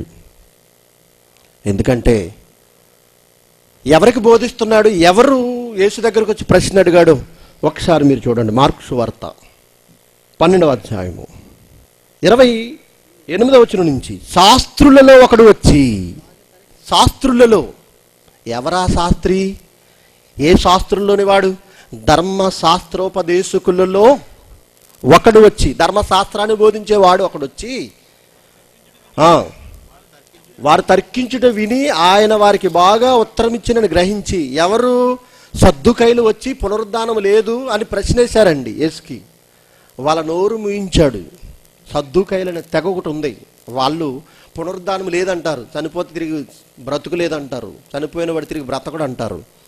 అలాంటి వారు నోరు ముయించాడు విని సంకల బాదుకుంటూ వచ్చేసి యేసుని అడిగాడండి, ప్రధానమైన ఆజ్ఞ ఏది అని అడుగుతున్నాడండి. చూడండి. అందుకు యేసు 29వ వచనం. అందుకు యేసు ప్రధానమైనది ఏదనగా, ఓ ఇశ్రాయేలు. ఇశ్రాయేలు అన్నాడా? ప్రపంచం మనిషి అన్నాడా? ధర్మశాస్త్రులలో ఒకడు గనుక, శాస్త్రోపదేశకులలో ఒకడు గనుక అతనితో చెబుతున్నాడు, ఇశ్రాయేలీలందరికీ చెబుతున్నాడు, ఓ ఇశ్రాయేలు వినుము, మన దేవుడైన ప్రభు అద్వితీయ ప్రభువు. నీవు నీ పూర్ణ హృదయముతోనూ, నీ పూర్ణాత్మతోనూ, నీ పూర్ణ వివేకముతోనూ, నీ పూర్ణ బలముతోనూ నీ దేవుడైన ప్రభువును ప్రేమింపవలనన్నది ప్రధానమైన ఆజ్ఞ ధర్మశాస్త్రంలో. రెండవది, నిన్ను వలె నీ పొరుగు వారిని ప్రేమింపవలనన్నది రెండవ ఆజ్ఞ. వీటికంటే ముఖ్యమైన ఆజ్ఞ మరేదీ లేదని అతనితో చెప్పాను. ఇది బైబిల్ అంతటిలోనా? బైబిల్ అంతటిలో ఒకవేళ ఈ 2 ఆజ్ఞలు ఉంటే ఇంత పుస్తకం ఎందుకంటే మనకి? ఆ 2 ఆజ్ఞలు రాసుకుని, లేదా నుదుటి కంటించుకుని, లేదా పేపర్ మీద రాసి జోబులు పెట్టుకుని వెళ్ళిపోతే సరిపోతుంది. ఇంత పుస్తకం పట్టుకెళ్ళాలి సంకలో పెట్టుకుని మనం? చెప్పండి. ధర్మశాస్త్రంలో వీటికంటే ముఖ్యమైన ఆజ్ఞలు లేవు. ఈ విషయాన్ని పౌలు గారు దృఢపరుస్తున్నాడు. చూడండి, రోమిలికి రాసిన పత్రికలో, రోమిలికి రాసిన పత్రిక 13వ అధ్యాయం 8, 9, 10 వచనాలు చూడండి. దేవుని వల్ల ఒకరినొకడు ప్రేమించుట విషయంలో తప్ప మరేమియు ఎవనికిని బాకీ ఉండొద్దు. ప్రేమ విషయంలోనే బాకీ ఉండండి, ఇంకే విషయంలోనే బాకీ ఉండకండి. పొరుగు వారిని ప్రేమించేవాడే ధర్మశాస్త్రంను నెరవేర్చినవాడు. ఎలాగనగా వ్యభిచరింపవద్దు, నరహత్య చేయవద్దు, దొంగిలవద్దు, ఆశింపవద్దు అనునవియు మరి ఏ ఆజ్ఞనైనను ఉన్న ఎడల అది నిన్ను వలె నీ పొరుగు వారిని ప్రేమింపవలనని వాక్యములు సంక్షేపముగా ఇమిడి ఉన్నది. ధర్మశాస్త్రములోనే ఏ ఆజ్ఞనైనా ఉంటే, ఏదైనా నీ పూర్ణ మనసుతోనూ, నీ పూర్ణ వివేకముతోనూ, నీ పూర్ణ బలంతోనూ దేవుణ్ణి ప్రేమించాలి. ఈ ఆజ్ఞ అయినా వ్యభిచరింపవద్దు, దొంగిలవద్దు, అబద్ధం ఆడవద్దు, అబద్ధ సాక్ష్యం పలకవద్దు, నరహత్య చేయవద్దు. ఈ ఆజ్ఞలైనా ఒకే ఒక ఆజ్ఞలో సంక్షేపముగా ఇమిడి ఉన్నాడు. ధర్మశాస్త్రం అంతా ఒకే ఒక ఆజ్ఞ మీద బేస్ అయి ఉంది, నిన్ను వలె నీ పొరుగువాన్ని ప్రేమించు. ఓకే, ఇది కాకుండా ఏం చెప్తున్నాడు చూడండి, ప్రేమ పొరుగువానికి కీడు చేయదు గనుక ప్రేమ కలిగి ఉండండి. ఇప్పుడు క్రైస్తవులకు ఉన్న ఏకైక ప్రధానమైన ఆజ్ఞ ఏంటో తెలుసా? ప్రేమ కలిగి ఉండండి. ప్రేమ కలిగి ఉండండి, ప్రేమించండి.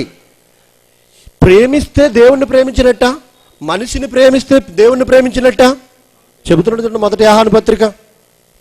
నీ పూర్ణ ఆత్మతోను, నీ పూర్ణ వివేకంతోను, నీ పూర్ణ బలం దేవుణ్ణి ప్రేమించాలని ఆజ్ఞ. కానీ వ్యభిచారం చేయొద్దు, దొంగలవద్దు, అబద్ధ సాక్ష్యం పలవద్దు, ఏ ఆజ్ఞలైనా ఏ ఆజ్ఞలోకి వచ్చేస్తున్నాయి చూడండి. ఇప్పుడు మొదటి యోహాను పత్రిక 4వ అధ్యాయము 20వ వచనం చూడండి. ఎవడైనను నేను దేవుని ప్రేమించుచున్నానని చెప్పి తన సహోదరుని ద్వేషించిన ఎడల అతడు అబద్ధికుడు. తాను చూసిన తన సహోదరుని ప్రేమింపనివాడు. చూడండి, దేవుని ప్రేమించేస్తున్నావా? ఎందుకు ముంబైలో బాంబు దాడులు చేశారు మీ వాళ్ళు? దేవుని ప్రేమిస్తే దేవుణ్ణే మేము ప్రేమిస్తాం. మనుషులు ప్రేమించవా? ఇంకా మరి నిన్న కాక మన దిల్సుకునగర్లో బాంబు దాడులు, ఢిల్లీలో కోర్టు దగ్గర బాంబు దాడులు, సుప్రీంకోర్టు దగ్గరలోనే బాంబు దాడులు అండి. ఎవరు చేశారు? వేలవర్గీయులు కాదా? మేము అల్లాహకే దాసులం, దేవుణ్ణే ప్రేమిస్తున్నాం. దేవుణ్ణి ప్రేమిస్తున్నానని చెప్పి నీ సహోదరుడి మీద బాంబు వేసామంటే నువ్వు పెద్ద దుర్మార్గుడు రా అంటున్నాడు. నేను దేవుణ్ణి ప్రేమిస్తున్నానని చెప్పి నీ సహోదరుని వ్యర్థుడా అనంటే చాలు, నరకాగ్ని. నరహత్య చేయవద్దని చెప్పబడిన మాట మీరు విన్నారు కదా. నేను మీతో చెప్పినది ఏంటంటే, నీ సహోదరుని చూసి ద్రోహి అంటేనే మహాసభలోనైపోతావు, వ్యర్థుడా అంటేనే తీర్పు తీర్చబడతావు, నరకాగ్నికి లోనవుతావు అంటాడు మత్తయి 5వ అధ్యాయం మొదటి ఆజ్ఞల విషయంలో. దేవుని పిల్లలు ఆలోచించండి. అంటే ఇప్పుడు క్రైస్తవులకు ఉన్న ప్రధానమైన ఆజ్ఞ ఏంటో తెలుసా? దేవుడు క్రీస్తు ద్వారా ఇచ్చిన ఆజ్ఞ ప్రేమ కలిగి ఉండండి. ఇప్పుడు సహోదరుని ప్రేమిస్తే ఎవరిని ప్రేమించినట్టు అంటున్నాడు? తాను చూసిన తన సహోదరుని ప్రేమింపనివాడు తాను చూడని దేవుని ప్రేమింపలేడు. దేవునిని ప్రేమించేవాడు తన సహోదరుని కూడా ప్రేమింపవలెను. అంటే సహోదరుని ప్రేమిస్తే దేవుణ్ణి ప్రేమించినట్టు. మరి ఈ సహోదరుడు ఎవరు? ఆ దేవుని ఆత్మ నుండి విభాగింపబడినవాడు. యేసుక్రీస్తు వారు ఆజ్ఞిస్తున్నాడు చూడండి. దేవుని ప్రేమించేవాడు తన సహోదరుని కూడా ప్రేమింపవలనని ఆజ్ఞ మనము ఆయన వలన పొంది ఉన్నాము. ఎవరి వలన చూద్దాం. యోహాను సువార్తలో ఎవరి వలన పొందాము? యోహాను సువార్త 13వ అధ్యాయంలో ఒక మాట చూద్దామండి. 34, 35 వచనాలు. 13, 34, 35. యోహాను సువార్త 13, 34, 35. మీరు ఒకరినొకరు ప్రేమింపవలనని మీకు క్రొత్త ఆజ్ఞ ఇచ్చుచున్నాను. పాత ఉన్న ఆజ్ఞలన్నింటికంటే క్రొత్త ఆజ్ఞది. నేను మిమ్మల్ని ప్రేమించినట్టే మీరును ఒకరినొకరు ప్రేమింపవలెను. 15వ అధ్యాయం రండి. ఇప్పుడు 15వ అధ్యాయంలో 12వ వచనం చూడండి. నేను మిమ్మల్ని ప్రేమించిన ప్రకారము మీరొకరినొకరు ప్రేమించవలెనన్నట్టే నా ఆజ్ఞ. ఇప్పుడు ప్రతి క్రైస్తవుడు ఈ ఆజ్ఞను పాటించాలి. ఈ ఆజ్ఞను పాటిస్తే అన్ని ఆజ్ఞలు పాటించినట్టే. నీ పొరుగువాని మీద ప్రేమ ఉంటే ఆ పొరుగువాని కూతురునో ఆ పొరుగువాని భార్యనో నువ్వు వ్యభిచరించవు. నీ పొరుగువాని ప్రేమిస్తే వాడిని దోచుకోవాలనుకో. నీ పొరుగువాని మీద ప్రేమ ఉంటే నువ్వు దొంగతనం చేయాలనుకో, హత్య చేయాలనుకో. నీ పొరుగువాని మీద ప్రేమ ఉంటే వాడికి అన్యాయం చేయాలనిపించు, వాడి మీద అబద్ధ సాక్ష్యం పలకో, వాడి గురించి అబద్ధం చెప్పు. అంటే అన్నిటికీ మించినది ఏదన్నమాట? ప్రేమ.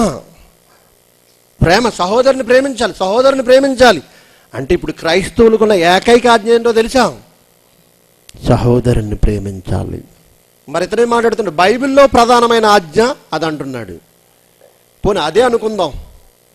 అదే బైబిల్లో యేసుక్రీస్తు వారిని కూడా, యేసుక్రీస్తుని గణపరిచి తండ్రిని గణపరిచినట్టే అన్నాడు. ఆ సందర్భం కూడా చూడండి.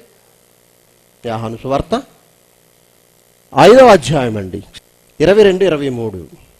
తండ్రి ఎవనికి తీర్పు తీర్చడు గాని తండ్రిని గణపరిచినట్లుగా అందరూ కుమారుని గణపరచవలనని తీర్పు తీర్చుటకు సర్వాధికారము కుమారునికి అప్పగించి ఉన్నాడు. కుమారుని గణపరచని వాడు ఆయనను పంపిన తండ్రిని, కుమారుని ఎవడైతే గణపరచడో ఆ కుమారుని పంపిన తండ్రిని గణపరచలేడు. అంటే ఇప్పుడు నేను దేవుణ్ణి ప్రేమిస్తున్నానని చెబుతున్నా, దేవునికి ఏమేమి దాసులమని చెబుతున్నా ఇస్లాములు అందరూ కూడా ఎవరిని రక్షకుడిగా కొలవాలి, ఎవరిని దేవుడిగా ముందు భావించాలి? క్రీస్తుని దేవుడిగా భావిస్తే తండ్రిని దేవుడిగా భావించినట్టు. ఒక విషయం అండి, అసలు దేవుణ్ణి తండ్రి అనడానికి నోరు రాదండి వాళ్ళకి. దేవుడు అనగానే ఆయన ఒక యజమానుడు, ఆయనకు మనం సేవకులు అంతే. దేవునిని తండ్రిగా ఒప్పుకొనని వాడికి ఏం తెలుసండి దేవుని మనసు? తండ్రి అంటే ఆయన మనసులో, ఆ తండ్రి మనసులో ఏముందో నువ్వు తెలుసుకుంటావు. అప్పుడు ఆ తండ్రి మనసులో ఏం రాయించాడో వినగలం. కానీ తండ్రి అని ఒప్పుకోనప్పుడు ఆయన మనసులో ఏముందో ఎలా? అందుకే వాళ్ళకి బైబిల్ తెలియదండి, రాదు. పై పైన మాటలే వాళ్ళు బట్టి బట్టి మాట్లాడగలరు. ఇక మరొక సందర్భం ఒకసారి చూపించి, పాప పరిహారం ఏమిటి? రక్తమా? బైబిల్ ఎక్కడా బోధించలేదే. పాప పరిహారం కోసం రక్తం చిందాలి అన్న విషయం ఎక్కడా లేదు. మరి ఈ పాపాలకి పరిహారం ఏమిటి? ఈ పాపాలు, ఒక మనిషి పాపం చేశాడు, దానికి పరిహారము, దాని రక్షణ, ఆ పాపం ఎలా క్షమించబడుతుంది అంటే క్రైస్తవ సోదరులు మీకు ఏం చెప్తారు? క్రైస్తవ సోదరులు కలిగి ఉన్న ఆలోచన ఏమిటంటే, బైబిల్లో 2 నిబంధనలు ఉన్నాయండి, 2 భాగాలు. ఓల్డ్ టెస్ట్మెంట్ ఉంది, న్యూ టెస్ట్మెంట్ కూడా ఉంది. వారు మీకు ఇచ్చే సమాధానం ఏమిటంటే, పాపాలు ఎలా క్షమించబడతాయి అన్న ప్రశ్నకి సమాధానము, పాత నిబంధన కాలంలో అయితే ఎవరైనా ఏదైనా పాపము చేస్తే దానికి పరిహారం ఏమిటి? ఒక గొర్రెనో, ఒక మేకపిల్లనో, ఒక ఎద్దునో బలిగా ఇచ్చేయాలి, పాపం క్షమించబడుతుంది. జంతు బలి ఇవ్వాలి పాప క్షమాపణ కోసం. ఎక్కడ? పాత నిబంధన గ్రంథంలో. అయితే సమాజంలో పాపాలు బాగా పెరిగిపోయాయి కాబట్టి ఆ దేవుడు తన కుమారుడైన యేసును భూమి మీద పంపించి ఆ యేసు శిలువ మరణం పొందే విధంగా చేశాడు. ఇప్పుడు కొత్త నిబంధన గ్రంథంలో ఎవరి పాపాలు క్షమించబడాలన్నా కానీ యేసు మా పాపాల కోసం చనిపోయాడు అని విశ్వసిస్తేనే మీ పాపాలు క్షమించబడతాయి, లేకపోతే మీ పాపాల్లో మీరు ఉండిపోతారు, అలాగే చనిపోతారు అంటున్నారు క్రైస్తవ సోదరుడు. అయితే వాస్తవానికి పాపానికి పరిహారము పాత నిబంధనలో రక్తబలి, కొత్త నిబంధనలో యేసు మరణమేనా? వాస్తవానికి బైబిల్ అదే విషయాన్ని బోధిస్తుందా? పాత నిబంధన కొత్త నిబంధనకి తేడా చూపిస్తూ క్రైస్తవులు మనం మాట్లాడే ఆ మాటల్లో క్రైస్తవులుగా మరి పాత నిబంధన గ్రంథంలో ఇశ్రాయేలీలు ఏ పాపమైనా చేస్తే జంతు బలినిచ్చేవారు. వాళ్ళ పాప పరిహారార్థ బలులని లేవీకాండ 1వ అధ్యాయం నుంచి చదివితే దహన బలులని, పాప పరిహారార్థ బలులని, ఇక ఎన్నో బలుల గురించి చెబుతూ ఉంటాడండి. అది పక్కన పెట్టండి. ఇప్పుడు క్రొత్త నిబంధన కాలంలో పాపాలు క్షమింపబడడానికి మనం అందరం విశ్వసించేది యేసుక్రీస్తు రక్తం కార్చాడు, యేసు బలే అని మనం చెబుతున్నాం. అదే విషయాన్ని ప్రస్తావించాడు. బైబిల్ ఇదే చెబుతుందా అన్నాడండి. బైబిల్ ఇదే చెబుతుందా? యేసుక్రీస్తు రక్తమే ప్రజలందరి పాపాలకు పరిహారం అని బైబిల్ చెబుతుందా అని ప్రశ్నించాడు. చెబుతుందో లేదో ముగింపు భాగంలోనికి మనం వెళ్దాం. వెళ్ళే ముందు మరి ఈ విషయం గురించి సపి మాట్లాడిన ఒక క్లిప్పింగ్ని వీడియో చూద్దాం. క్రైస్తవ సోదరులు చెప్పే విషయం ఏమిటంటే, అసలు దేవుడు యేసును భూమి మీదికి పంపించిందే శిలువ మరణం కోసము. అదే ప్లాన్, అసలు అదే ఉద్దేశంతో, అదే కాన్సెప్ట్ తో దేవుడు యేసును భూమి మీదకి పంపించాడు. యేసు భూమి మీదకి వచ్చింది కూడాను అందుకే, ఎందుకు? శిలువ మీద చనిపోవడం కోసము అని అంటున్నారు. అయితే ఒకసారి మనం బైబిల్లో పరిశీలించినట్లయితే యేసు వారు ఏం చెప్తున్నారో చూద్దాం. క్రైస్తవులు ఏమన్నారు? యేసు వచ్చింది శిలువ మరణం కోసం అన్నారు. యేసు వారు ఏమన్నారంటే, యోహాను సువార్త 18వ అధ్యాయము 38వ వాక్యంలో చూసినట్లయితే యేసు వారు స్వయంగా చెప్తున్నారు, నేను సత్యమును గూర్చి సాక్ష్యం ఇచ్చుటకు పుట్టి తిని, ఇందు నిమిత్తమే ఈ లోకమునకు వచ్చి తిని. యేసువారు ఎందుకు పుట్టారు? సత్యము గురించి సాక్ష్యం ఇవ్వడం కోసము. ఈ లోకంలోకి ఎందుకు వచ్చారు? భూమి మీదకి ఎందుకు వచ్చారు అంటే ఇందు నిమిత్తమే వచ్చి తిని, సత్యం ఏమిటో బోధించడం కోసం వచ్చాను, సువార్త ప్రకటించడం కోసం వచ్చానని యేసువారు చెప్తున్నారు. మరియు లూకా సువార్త 4వ అధ్యాయము 43వ వాక్యంలో మనం చూసినట్లయితే అక్కడ యేసువారు చెప్తున్నారు, నేను ఇతర పట్టణములలో దేవుని సువార్త ప్రకటింపవలనని ఇందు నిమిత్తమే నేను పంపబడి తిని. పంపింది దేవుడు. దేవుడు ఎందుకు పంపాడు? ఇతర పట్టణాలలో దేవుని సువార్త ప్రకటించాలని. శిలువ మరణం పొందాలని ఉందా? లేదు. ఇంకొక విషయం మీరు జాగ్రత్తగా వింటే అర్థమవుతుంది. ఏమిటది? యేసువారు చెప్తున్నారు, యోహాను సువార్త 17వ అధ్యాయము 4వ వాక్యంలో యేసువారు అంటున్నారు, చూడండి ఏమంటున్నారు? దేవుడితో ప్రార్థన చేస్తున్నారు, పరలోకమందున తండ్రి, ఓ దేవుడా, నీవు నాకు ఇచ్చినటువంటి పనిని నేను సంపూర్ణముగా నెరవేర్చి సంపూర్ణముగా చేసి భూమి మీద నిన్ను మహిమ పరిచితిని అంటున్నారు. అంటే ఈశ్వరు ఏమన్నారంటే, దేవుడా నీవు ఏదైతే పని నాకు ఇచ్చి పంపించావో, ఏ పని కోసమైతే నువ్వు నన్ను భూమి మీద పంపించావో ఆ పనిని నేను సంపూర్ణముగా చేసేసాను. సంపూర్ణం అంటే ఎంతండి? 95%? ఎంత? 100% చేశాను. అంటే 1% కూడా మిగలలేదు. మొత్తం నువ్వు ఇచ్చిన పని మొత్తం చేసేసాను, నా పని అయిపోయింది అంటారు. ఎప్పుడు అంటున్నారు? ఇది గమనించాలి, ఇది ముఖ్యమైన విషయం. ఎప్పుడంటే యేసుని యూదులు సిలువ వేయడం కోసము పట్టుకోలేదు. ఇంకా యూదులు యేసుని పట్టుకొని బైబిల్ ప్రకారంగా పట్టుకొని తీసుకెళ్లి చిత్రహింసలు పెట్టి సిలువేసి ఈ మొత్తం స్టోరీ తర్వాత, అంతకన్నా ముందే అంటున్నారు, మధ్యలో ఇక్కడ ఉన్నారు యేసు వారు, సిలువేయడం ఎక్కడో ఉంది. వీరు అంటున్నారు ఇక్కడ నుండి, నీవు నాకు ఇచ్చిన సంపూర్ణంగా చేసేసాను. ఏమిటా పని? నీ సువార్త ప్రకటించడము నేను చేసేసాను. ఈ పని కోసమే నేను వచ్చాను. ఇప్పుడు చెప్పండి సోదర మహాశులారా, యేసు వారు ఎక్కడైనా నేను శిలువ మరణం పొందడం కోసమే వచ్చితిని, ఇందు నిమిత్తమే వచ్చితిని అని చెప్పారా? లేదు కదా. లేని విషయాన్ని నమ్మడం తప్పు కదా. దేవుని పిల్లలారా, అతడు మాట్లాడే మాటలు మీరందరూ విని నవ్వుకున్నారా? శబాష్ అనుకున్నారా? నవ్వుకున్నారు. ఎందుకు? మీరు ఒక విషయం గమనించాలి. క్రైస్తవులు బైబిల్ తెలియని అమాయకులన్న సంగతి గ్రహించాడండి వాడు. యేసుక్రీస్తు వారు ఈ లోకానికి వచ్చింది సత్యమును గురించి సాక్ష్యం ఇవ్వడానికి మాత్రమే, సువార్తను ప్రకటించడానికి మాత్రమే. దేవుడు అప్పగించిన పని సంపూర్ణముగా చేసేశాడు. బాగుంది. ఇందుకోసమే వచ్చానని చెప్పాడు తప్ప నేను శిలువ మరణం పొందడానికి రాలేదు, వచ్చాను అని ఎక్కడ చెప్పలేదు కదా. యేసు లేని విషయాన్ని చెప్పడం లేదా లేని విషయాన్ని నమ్మడం తప్పు కదా అంటున్నాడు. మనకు బుద్ధి నేర్పడానికి లేదా మనకు జ్ఞానం నేర్పడానికి ఇతని దగ్గరున్న జ్ఞానం సరిపోదండి. నేను అంటాను, బైబిల్ ఓపెన్ యూనివర్సిటీ ఇండియా ఇంటర్నేషనల్లో ఇప్పుడు చాలా చిన్న పిల్లలండి, 6-7 సంవత్సరాల మధ్య అండి, బైబిల్ మొయలేకపోతున్నాడు వాడు రావిపూడి వెంకటాద్రి బైబిల్ బండారం అనే ఒక పుస్తకం రాశాడండి. 100 అబద్ధాలు బైబిల్లో ఉన్నాయని రాశాడు. అందులో వాడు రాసిన మాటకి కౌంటర్ ఇచ్చాడండి చిన్న కుర్రాడు. నేను అంటాను, బైబిల్ని తప్పు పడుతూ లేదా తప్పు పట్టాలనుకుని ఒకవేళ ఎత్తు చూపించేవాడు ఎవడైనా బైబిల్ ఓపెన్ యూనివర్సిటీ ఇండియా ఇంటర్నేషనల్లో ప్రజెంట్ రెసిడెన్షియల్ బైబిల్ ఓపెన్ యూనివర్సిటీలో చిన్న పిల్లల ముందు కూడా ఎందుకు పనికిరాడండి. అంత జ్ఞానం అతనికి లేదండి. చెబుతాను మీకు. నందిగామలో సభలు జరిగాయండి 2012 డిసెంబర్ 2, 3, 4 తేదీల్లో.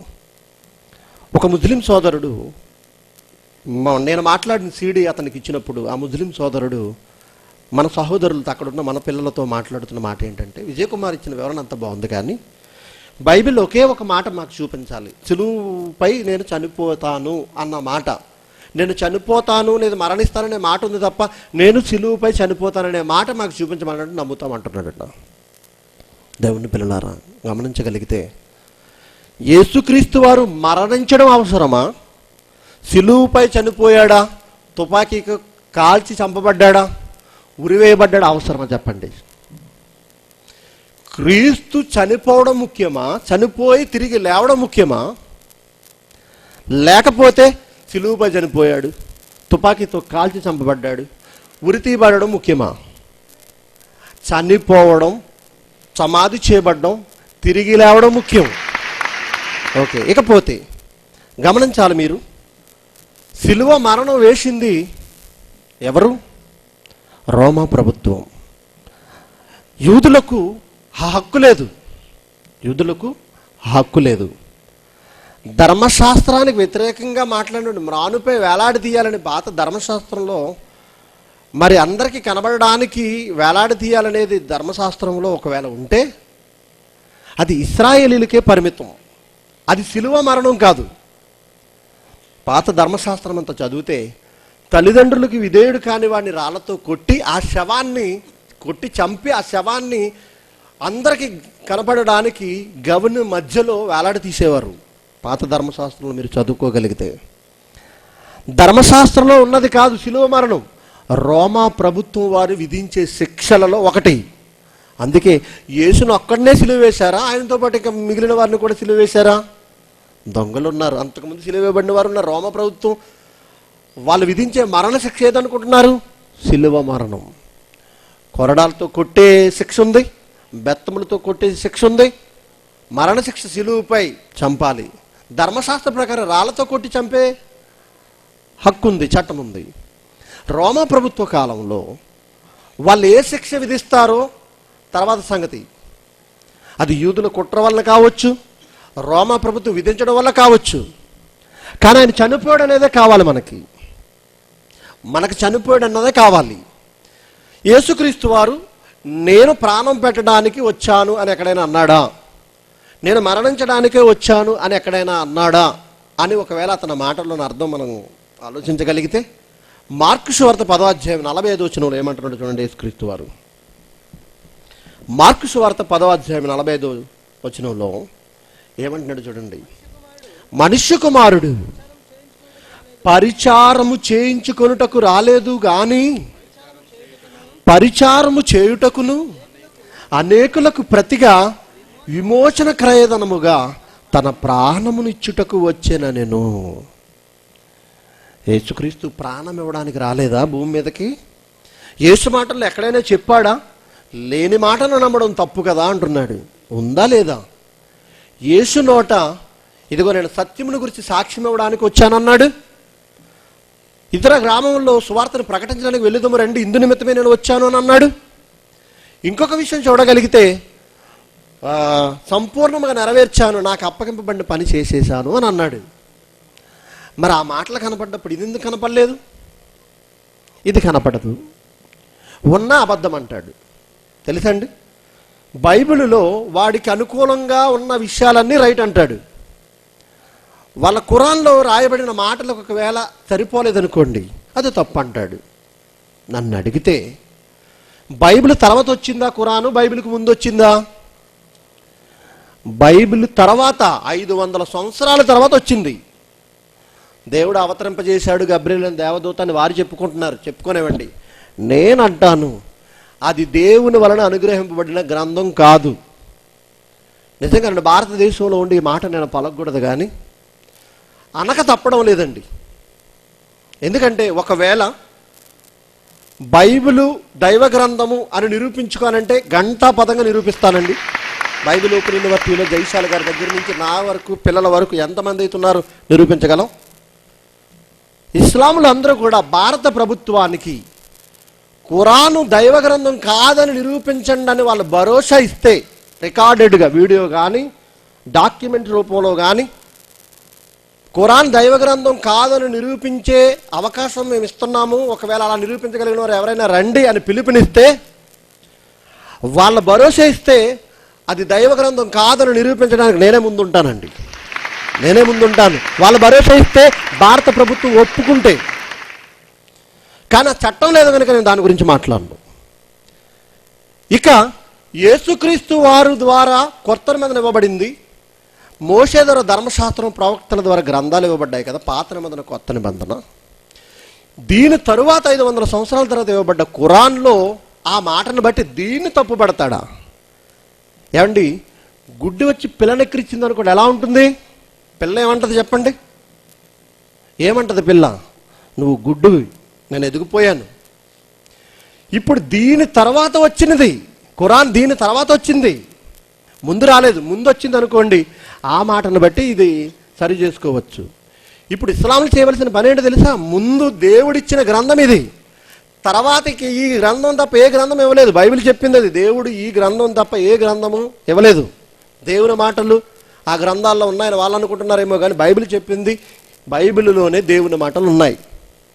ఓకే, ఇప్పుడు బైబిల్లో దేవుని మాటలు ఉన్నప్పుడు ఈ దేవుని మాటలతో సరిపోతాయా లేదని చూసుకోవాలి. ఏ గ్రంథమైనా బైబిల్ చెప్పని విషయం, బైబిల్కి వ్యతిరేకమైన విషయం ఒకవేళ ఖురాన్లో ఉంటే అది వాళ్ళు సరి చేసుకోవాలి, తెలుసుకోవాలి, అంగీకరించాలి తప్ప ఆ మాటల్లో ఉన్నవే తీసుకుని వాటికి అనుకూలంగా ఉన్నాయి ఇందులో ఏరుకోవడం అంటే వాళ్ళ గ్రంథంలో సబ్జెక్ట్ లేదని మీకు అర్థమైపోవాలి. ఆలోచించండి, అర్థమవుతున్నాయా లేదా నా మాటలు? ఇక ఆ మాటలు ఎందుకు కనబడ్డాయి అతనికి, ఇతను ఇదెందుకు కనబడలేదు అని అంటే మరి ఖురాన్లో యేసుక్రీస్తు సిలువపై చనిపోలేదని ఉంది, ఇదిగో ఆయన మరణించలేదు అని ఉంది ఖురాన్లో, ఇదిగో బైబిల్లో ఉంది కదా, ఇది తప్పు అంటున్నారు. వాళ్ళకు అనుకూలమైన మాటలు రైటు, వాళ్ళకు అనుకూలం కాని మాటలు తప్పు. మరి యేసుక్రీస్తు వారు సాక్ష్యం ఇవ్వడానికి వచ్చాడు, సత్యం గురించి సువార్తను ప్రకటించడానికి వచ్చాడు. ఆయన వచ్చిన ఉద్దేశాల్లో అతి ప్రాముఖ్యమైన ఉద్దేశం ఏంటో తెలుసా? ఇదేనండి 45 వచ్చిన, మనుష్య కుమారుడు పరిచారము చేయించుకున్నటకు రాలేదు, పరిచారము చేయుటకును, సేవ చేయుటకును, అనేకులకు ప్రతిగా క్రయధనముగా తన ప్రాణమునిచ్చుటకు వచ్చాను. తన నోట అంటాడు, యేసు నోట వచ్చిన మాట. యేసును మేము ప్రవక్తగా నమ్ముతున్నామని ఇస్లాం సోదరులు అందరూ అంటున్నారు కదా. ఒకవేళ యేసును మీరు దేవుడు కాదని ఒప్పుకుంటున్నారు, లేదా దేవుడని నమ్మడం లేదు, పక్కన పెట్టండి, ప్రవక్తగా ఒప్పుకుంటున్నారు కదా, యేసుని ప్రవక్తగా ఒప్పుకుంటున్నారు కదా. ప్రవక్త మహమ్మద్ అని మీరు ఒప్పుకుంటున్నప్పుడు, ప్రవక్త అయిన మహమ్మద్ మాట మీరు వింటున్నప్పుడు, ఆ ప్రవక్త కన్నా గొప్పవాడైన యేసు ప్రవక్తని మీరు నమ్ముతున్నప్పుడు, ఆ యేసు మాట ఎందుకు నమ్మరు మీరు? ఎందుకు వాళ్ళు నమ్మరు?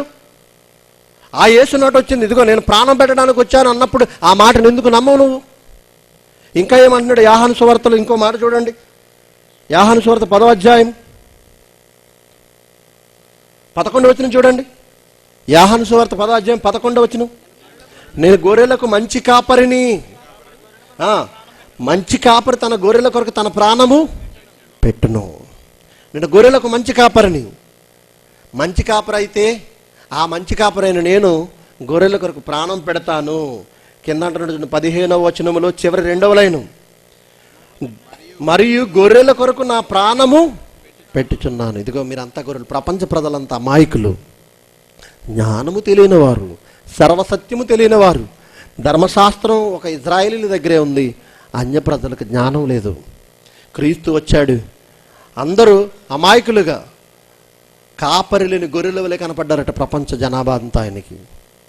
వీళ్ళందరినీ రక్షించాలంటే నేను ప్రాణం పెట్టాలి అన్నాడు. ఇప్పుడు చెప్పండి, బైబిల్లో యేసు ప్రాణం పెట్టడానికి వచ్చానని ఎక్కడైనా అన్నాడా అని అన్నాడు కదా, మరి లేదా? నేను ప్రాణం పెట్టడానికే వచ్చాను అనే మాట లేదా? ఆయన నోటంటే వచ్చింది కదండి. ఈ మాటను మాత్రం కల్పించారని చెబుతున్నారు. ఒక మాట అవునని నువ్వు నమ్ముతున్నావంటే, కాదని మరొక మాట మాట్లాడుతున్నావంటే నువ్వు స్వార్థపరుడు కాక మరేంటి? నాకు అనుకూలమైన మాటలన్నీ నేను తీసుకుని నాకు నచ్చని మాటలన్నీ దేవుని మాటలు కాదనడం ఎంతవరకు సబబు? ఆలోచించండి. ఇకపోతే పాప పరిహారం నిమిత్తం రక్తం ఏ విధంగా ఉపయోగపడుతుంది, ఈ విషయం గురించి మరి బైబిల్లో ఏం చెప్పాడో ఒకసారి చూద్దాం. పాప పరిహారం నిమిత్తం ఒకవేళ రక్తం అవసరం లేదని ఏమన్నా అక్కడన్నా బైబిల్లో చెప్పాడా అని అంటే, ఎఫెసీ పత్రిక 1వ అధ్యాయం 7వ వచనంలో మీరు చూడగలిగితే, ఎఫెసీ పత్రిక 1వ అధ్యాయము 7వ వచనం చూడండి. దేవుని పిల్లలారా, దేవుని కృపా మహదైశ్వర్యమును బట్టి ఆ ప్రీణియందు ఆయన రక్తము వలన మనకు విమోచనము, అనగా మన అపరాధములకు క్షమాపణ మనకు కలిగి ఉన్నది. ఆయన రక్తము వలన మనకు విమోచనము, అనగా మన అపరాధములకు క్షమాపణ, అపరాధములకు క్షమాపణ, మన పాపములకు క్షమాపణ, ఆయన రక్తము. ఇంకా ఈ విషయం గురించి ఏమంటున్నాడో కొన్ని చూసి నేను వివరణలోకి వెళ్ళి ముగిస్తాను. కొలసీలకు రాసిన పత్రిక 1వ అధ్యాయం 19-20 వచనాలు చూడండి. ఆయన యందు, కొలసీలకు రాసిన పత్రిక 1వ అధ్యాయము 19-20 వచనాలు, ఆయన యందు సర్వ సంపూర్ణత నివసింపవలెననియు ఆయన శిలువ రక్తము చేత సంధి చేసి ఆయన ద్వారా సమస్తమును, అవి భూలోకమందున్నవైనను పరలోకమందున్నవైనను వాటినన్నిటినీ ఆయన ద్వారా తనకు సమాధానపరుచుకునవలననియు తండ్రికి అభీష్టమాయను. తండ్రి అభీష్టమాయను. శిలువ రక్తము ద్వారా ప్రపంచంలో ఉన్న అన్నిటినీ సంధి చేసుకోవాలనుకున్నాడు, దాని దగ్గరికి చేర్చుకోవాలనుకున్నాడట. శిలువ రక్తం ద్వారానే శుద్ధి చేసుకోవాలనుకున్నాడట. దేవునికి ఇష్టమట్టది. ఇంకా మీరు చూడగలిగితే హెబ్రీయులకు రాసిన పత్రిక 9వ అధ్యాయం 22వ వచనం చూడండి. దేవుని వారలారా, హెబ్రీయులకు రాసిన పత్రిక 9వ అధ్యాయం 22వ వచనం చూడండి. మరియు ధర్మశాస్త్ర ప్రకారము సమస్త వస్తువులను రక్తము చేత శుద్ధి చేయబడిననియు రక్తము చిందింపకుండా పాపక్షమాపణ కలుగుదనియు సామాన్యముగా చెప్పవచ్చు. పాప పరిహారం బైబిల్ ఎక్కడ చెప్పిందని ప్రశ్నిస్తున్నాడు ఏంటి? బైబిల్ చెప్పింది, ఎలాగో చెబుతాను ఇంకొక మాట చూపించి. ఇదే హెబ్రీయులకు రాసిన పత్రిక 9:14 వచనం చూడండి. నిత్యుడగు ఆత్మ ద్వారా తన్ను తాను దేవునికి నిర్దోషినిగా అర్పించుకున్న క్రీస్తు యొక్క రక్తము నిర్జీవ క్రియలను విడిచి జీవము గల దేవుని సేవించుటకు మీ మనస్సాక్షిని ఎంతో ఎక్కువగా శుద్ధి చేయను. క్రీస్తు రక్తము మన మనస్సాక్షిని ఎంతో శుద్ధి చేస్తుందట, ఎక్కువగా శుద్ధి చేస్తుందట. 13వ అధ్యాయం 12వ వచనం కూడా చూడండి. ఎబ్రిల్ రాసిన పత్రిక 13వ అధ్యాయం 12వ వచనం. పత్రిక 13వ అధ్యాయం 12వ వచనం. కావున యేసు కూడా తన స్వరక్తము చేత ప్రజలను పరిశుద్ధపరచుటకై గవిని వెలుపట శ్రమ పొందెను. ప్రజలను ఏం చేయడానికట? పరిశుద్ధపరచడానికి, పాపములు ఉన్న వారిని పరిశుద్ధపరచడానికి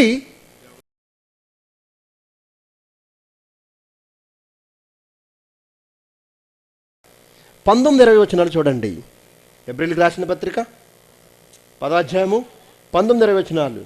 సహోదరులారా, యేసు మన కొరకు ప్రతిష్ఠించిన మార్గమున అనగా నూతనమైనదియు జీవము గలదియు ఆయన శరీరం అను తెర ద్వారా ఏర్పరచబడినదైన మార్గమున ఆయన రక్తము వలన పరిశుద్ధ స్థలమునందు ప్రవేశించుటకు మనకు ధైర్యం కలిగి ఉన్నది. ఆయన రక్తం వలన పరలోకం వెళ్ళడానికి మనకు ధైర్యం వచ్చింది. అంటే మన పాపాలను పోగొట్టడానికి క్రీస్తు రక్తం కార్చాడు అని ఉంది.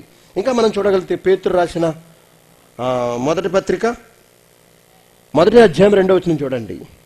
యేసుక్రీస్తు అపోస్తలుడైన పేతురు తండ్రైన దేవుని భవిష్యత్ జ్ఞానమును బట్టి ఆత్మ వలన పరిశుద్ధత పొందిన వారే విధేయులగుటకును యేసుక్రీస్తు రక్తము వలన ప్రోక్షింపబడుటకును ఏర్పరచబడిన వారికి, యేసుక్రీస్తు రక్తము వలన ప్రోక్షింపబడిన వారికి, ఏర్పరచబడిన వారికి అంటున్న రక్తము వలన శుద్ధి చేయబడిన వారికి రాస్తున్న పత్రిక ఇది పేతురు గారు. ఇంకా మనం చూడగలిగితే 1 యోహాను పత్రిక 1వ అధ్యాయం 7వ వచనం. 1 యోహాను పత్రిక 1వ అధ్యాయం 7వ వచనం. అయితే ఆయన వెలుగులోనున్న ప్రకారము మనమును వెలుగులో నడిచినడలా మనం అన్యోన్య సహవాసం గలవారమైందుము. అప్పుడు ఆయన కుమారుడైన యేసు రక్తము ప్రతి పాపము నుండి మనలను పవిత్రులుగా చేయాలి. యేసు రక్తము ప్రతి పాపము నుండి మనలను పవిత్రుగా చేస్తుంది. ఈ విషయాలన్నిటికీ నేను వివరణిస్తానండి. అలాగే ప్రకటన గ్రంథంలో కూడా మరి రక్తమే పాప పరిహారం అని చెప్పే మాటలు మనం చూస్తున్నాం. ప్రకటన గ్రంథం 1వ అధ్యాయం 6వ వచనం చూడండి. మనలను ప్రేమించుచు, ప్రకటన గ్రంథము 1వ అధ్యాయం 6వ వచనం, మనలను ప్రేమించుచు తన రక్తము వలన మన పాపముల నుండి మనల్ని విడిపించిన వానికి మనలను ప్రేమించుచు తన రక్తము వలన మన పాపముల నుండి మనలను విడిపించిన వాడు యేసుక్రీస్తు వారు. ఇంకా ఇదే ప్రకటన గ్రంథం 5వ అధ్యాయం 10వ వచనం చూడండి. ప్రకటన గ్రంథం 5వ అధ్యాయం 10వ వచనం. ఆ పెద్దలు, నీవు ఆ గ్రంథమును తీసుకుని దాని ముద్రను ఇప్పుటకు యోగ్యుడవు, నీవు వధింపబడిన వాడవై నీ రక్తమిచ్చి ప్రతి వంశములోను ఆయా భాషలు మాట్లాడే వారిలోను ప్రతి ప్రజలలోను ప్రతి జనములోను దేవుని కొరకు మనుషులను కొన్నావు, దేవునికి వారిని ఒక రాజ్యముగాను యాజకులుగాను చేసితివి. దూతల్లో ఒకడు యేసుక్రీస్తు గురించి చెబుతున్న సాక్ష్యం ఇది. ఇప్పుడు వివరిస్తాను, జాగ్రత్తగా వినండి దేవుని పిల్లారా. హైందవ సోదరులు కూడా ప్రశ్నిస్తున్న ప్రశ్న ఏంటంటే, మేమేం పాపం చేశామని క్రీస్తు మా కొరకు రక్తం కార్చాలి అని హైందవ సోదరులు కూడా ప్రశ్నిస్తున్నారండి. ఒకానొక సమయంలో సండే స్కూల్ పిల్లలందరూ ఈస్టర్కు ముందు వచ్చే ఆదివారం ఒకటి ఉంటుందండి, మట్ల ఆదివారం అంటారు క్రైస్తవంలో. ఏమండి, ఆ రోజు పిల్లలందరూ సాధారణ ప్రతి సంఘంలోని వారు ఈత మట్టలు పట్టుకుని రోడ్లంటూ వెళ్తూ ఉంటారు. మీ పాపం పోవాలంటే యేసును నమ్మండి, మీ పాపం పోవాలంటే యేసును నమ్మండి, మీ పాపం పోవాలంటే యేసును నమ్మండి అని నినాదాలు చేసుకుంటూ వెళ్తారు. అప్పుడు హైందవ సోదరులకు వస్తున్న ప్రశ్న ఏంటో తెలుసా? మేమేం పాపం చేశామని మేము ఆయన నమ్మాలంటున్నారు. ఇప్పుడు ఎప్పుడో శిలువ మరణం ద్వారా ఒకవేళ రక్తం కారిస్తే ఆ రక్తం ఇప్పుడున్న ప్రజలకు పాపం ఎలా కడుగుతుంది అని ఇస్లాం సోదరులు అంటున్నారు. అసలు రక్తమే కార్చినప్పుడు పాపానికి రక్తం అవసరమని ఎందుకు అంటున్నారు అని అంటున్నారు. ఇప్పుడు సపి మాట్లాడిన మాటలన్నీ మీరు విన్నారు. ఆలోచించగలిగితే దేవుని వాళ్ళారా, అసలు మనుషులు చేస్తున్న పాపం ఏంటి, అసలు పాపం అంటే ఏంటో మనం ఆలోచిద్దాం. ఈ విషయం అర్థమైతే తర్వాత విషయం మనకు ఈజీగా అర్థమైపోతుంది. బైబిల్లో మనందరికీ తెలిసిన మాట ఒకే ఒకటి, పాపం అంటే ఏంటి? ఆజ్ఞాతిక్రమమే పాపం. బాగుంది. ఏ ఆజ్ఞ అతిక్రమిస్తే పాపం? ఆజ్ఞాతిక్రమమే పాపం అన్నాడు. ఏ ఆజ్ఞను అతిక్రమిస్తే పాపం? ఎక్కడన్నాడు ఆ మాట చూడండి. 1 యోహాను పత్రిక మనకు వివరణ వస్తుంది. 1 యోహాను పత్రిక 3వ అధ్యాయము 4వ వచనం. పాపము చే ప్రతివాడును ఆజ్ఞను అతిక్రమించును, ఆజ్ఞాతిక్రమమే పాపము. ఏ ఆజ్ఞను అతిక్రమిస్తే పాపం? ఆజ్ఞాతిక్రమం పాపం ఏంటి? ఏంటి ఆజ్ఞ అని అంటే, ఇదే ఆహాను పత్రికలో ఇదే 3వ అధ్యాయంలో 23వ వచనం చూడండి, ఆన్సర్ ఇచ్చేశాడు అక్కడ. ఏంటి ఆజ్ఞ అని అంటే, ఆయన ఆజ్ఞ ఏదనగా ఆయన కుమారుడైన యేసుక్రీస్తు నామమును నమ్ముకొని ఆయన మనకు ఆజ్ఞనిచ్చిన ప్రకారముగా ఒకరినొకడు ప్రేమింపవలనన్నదే.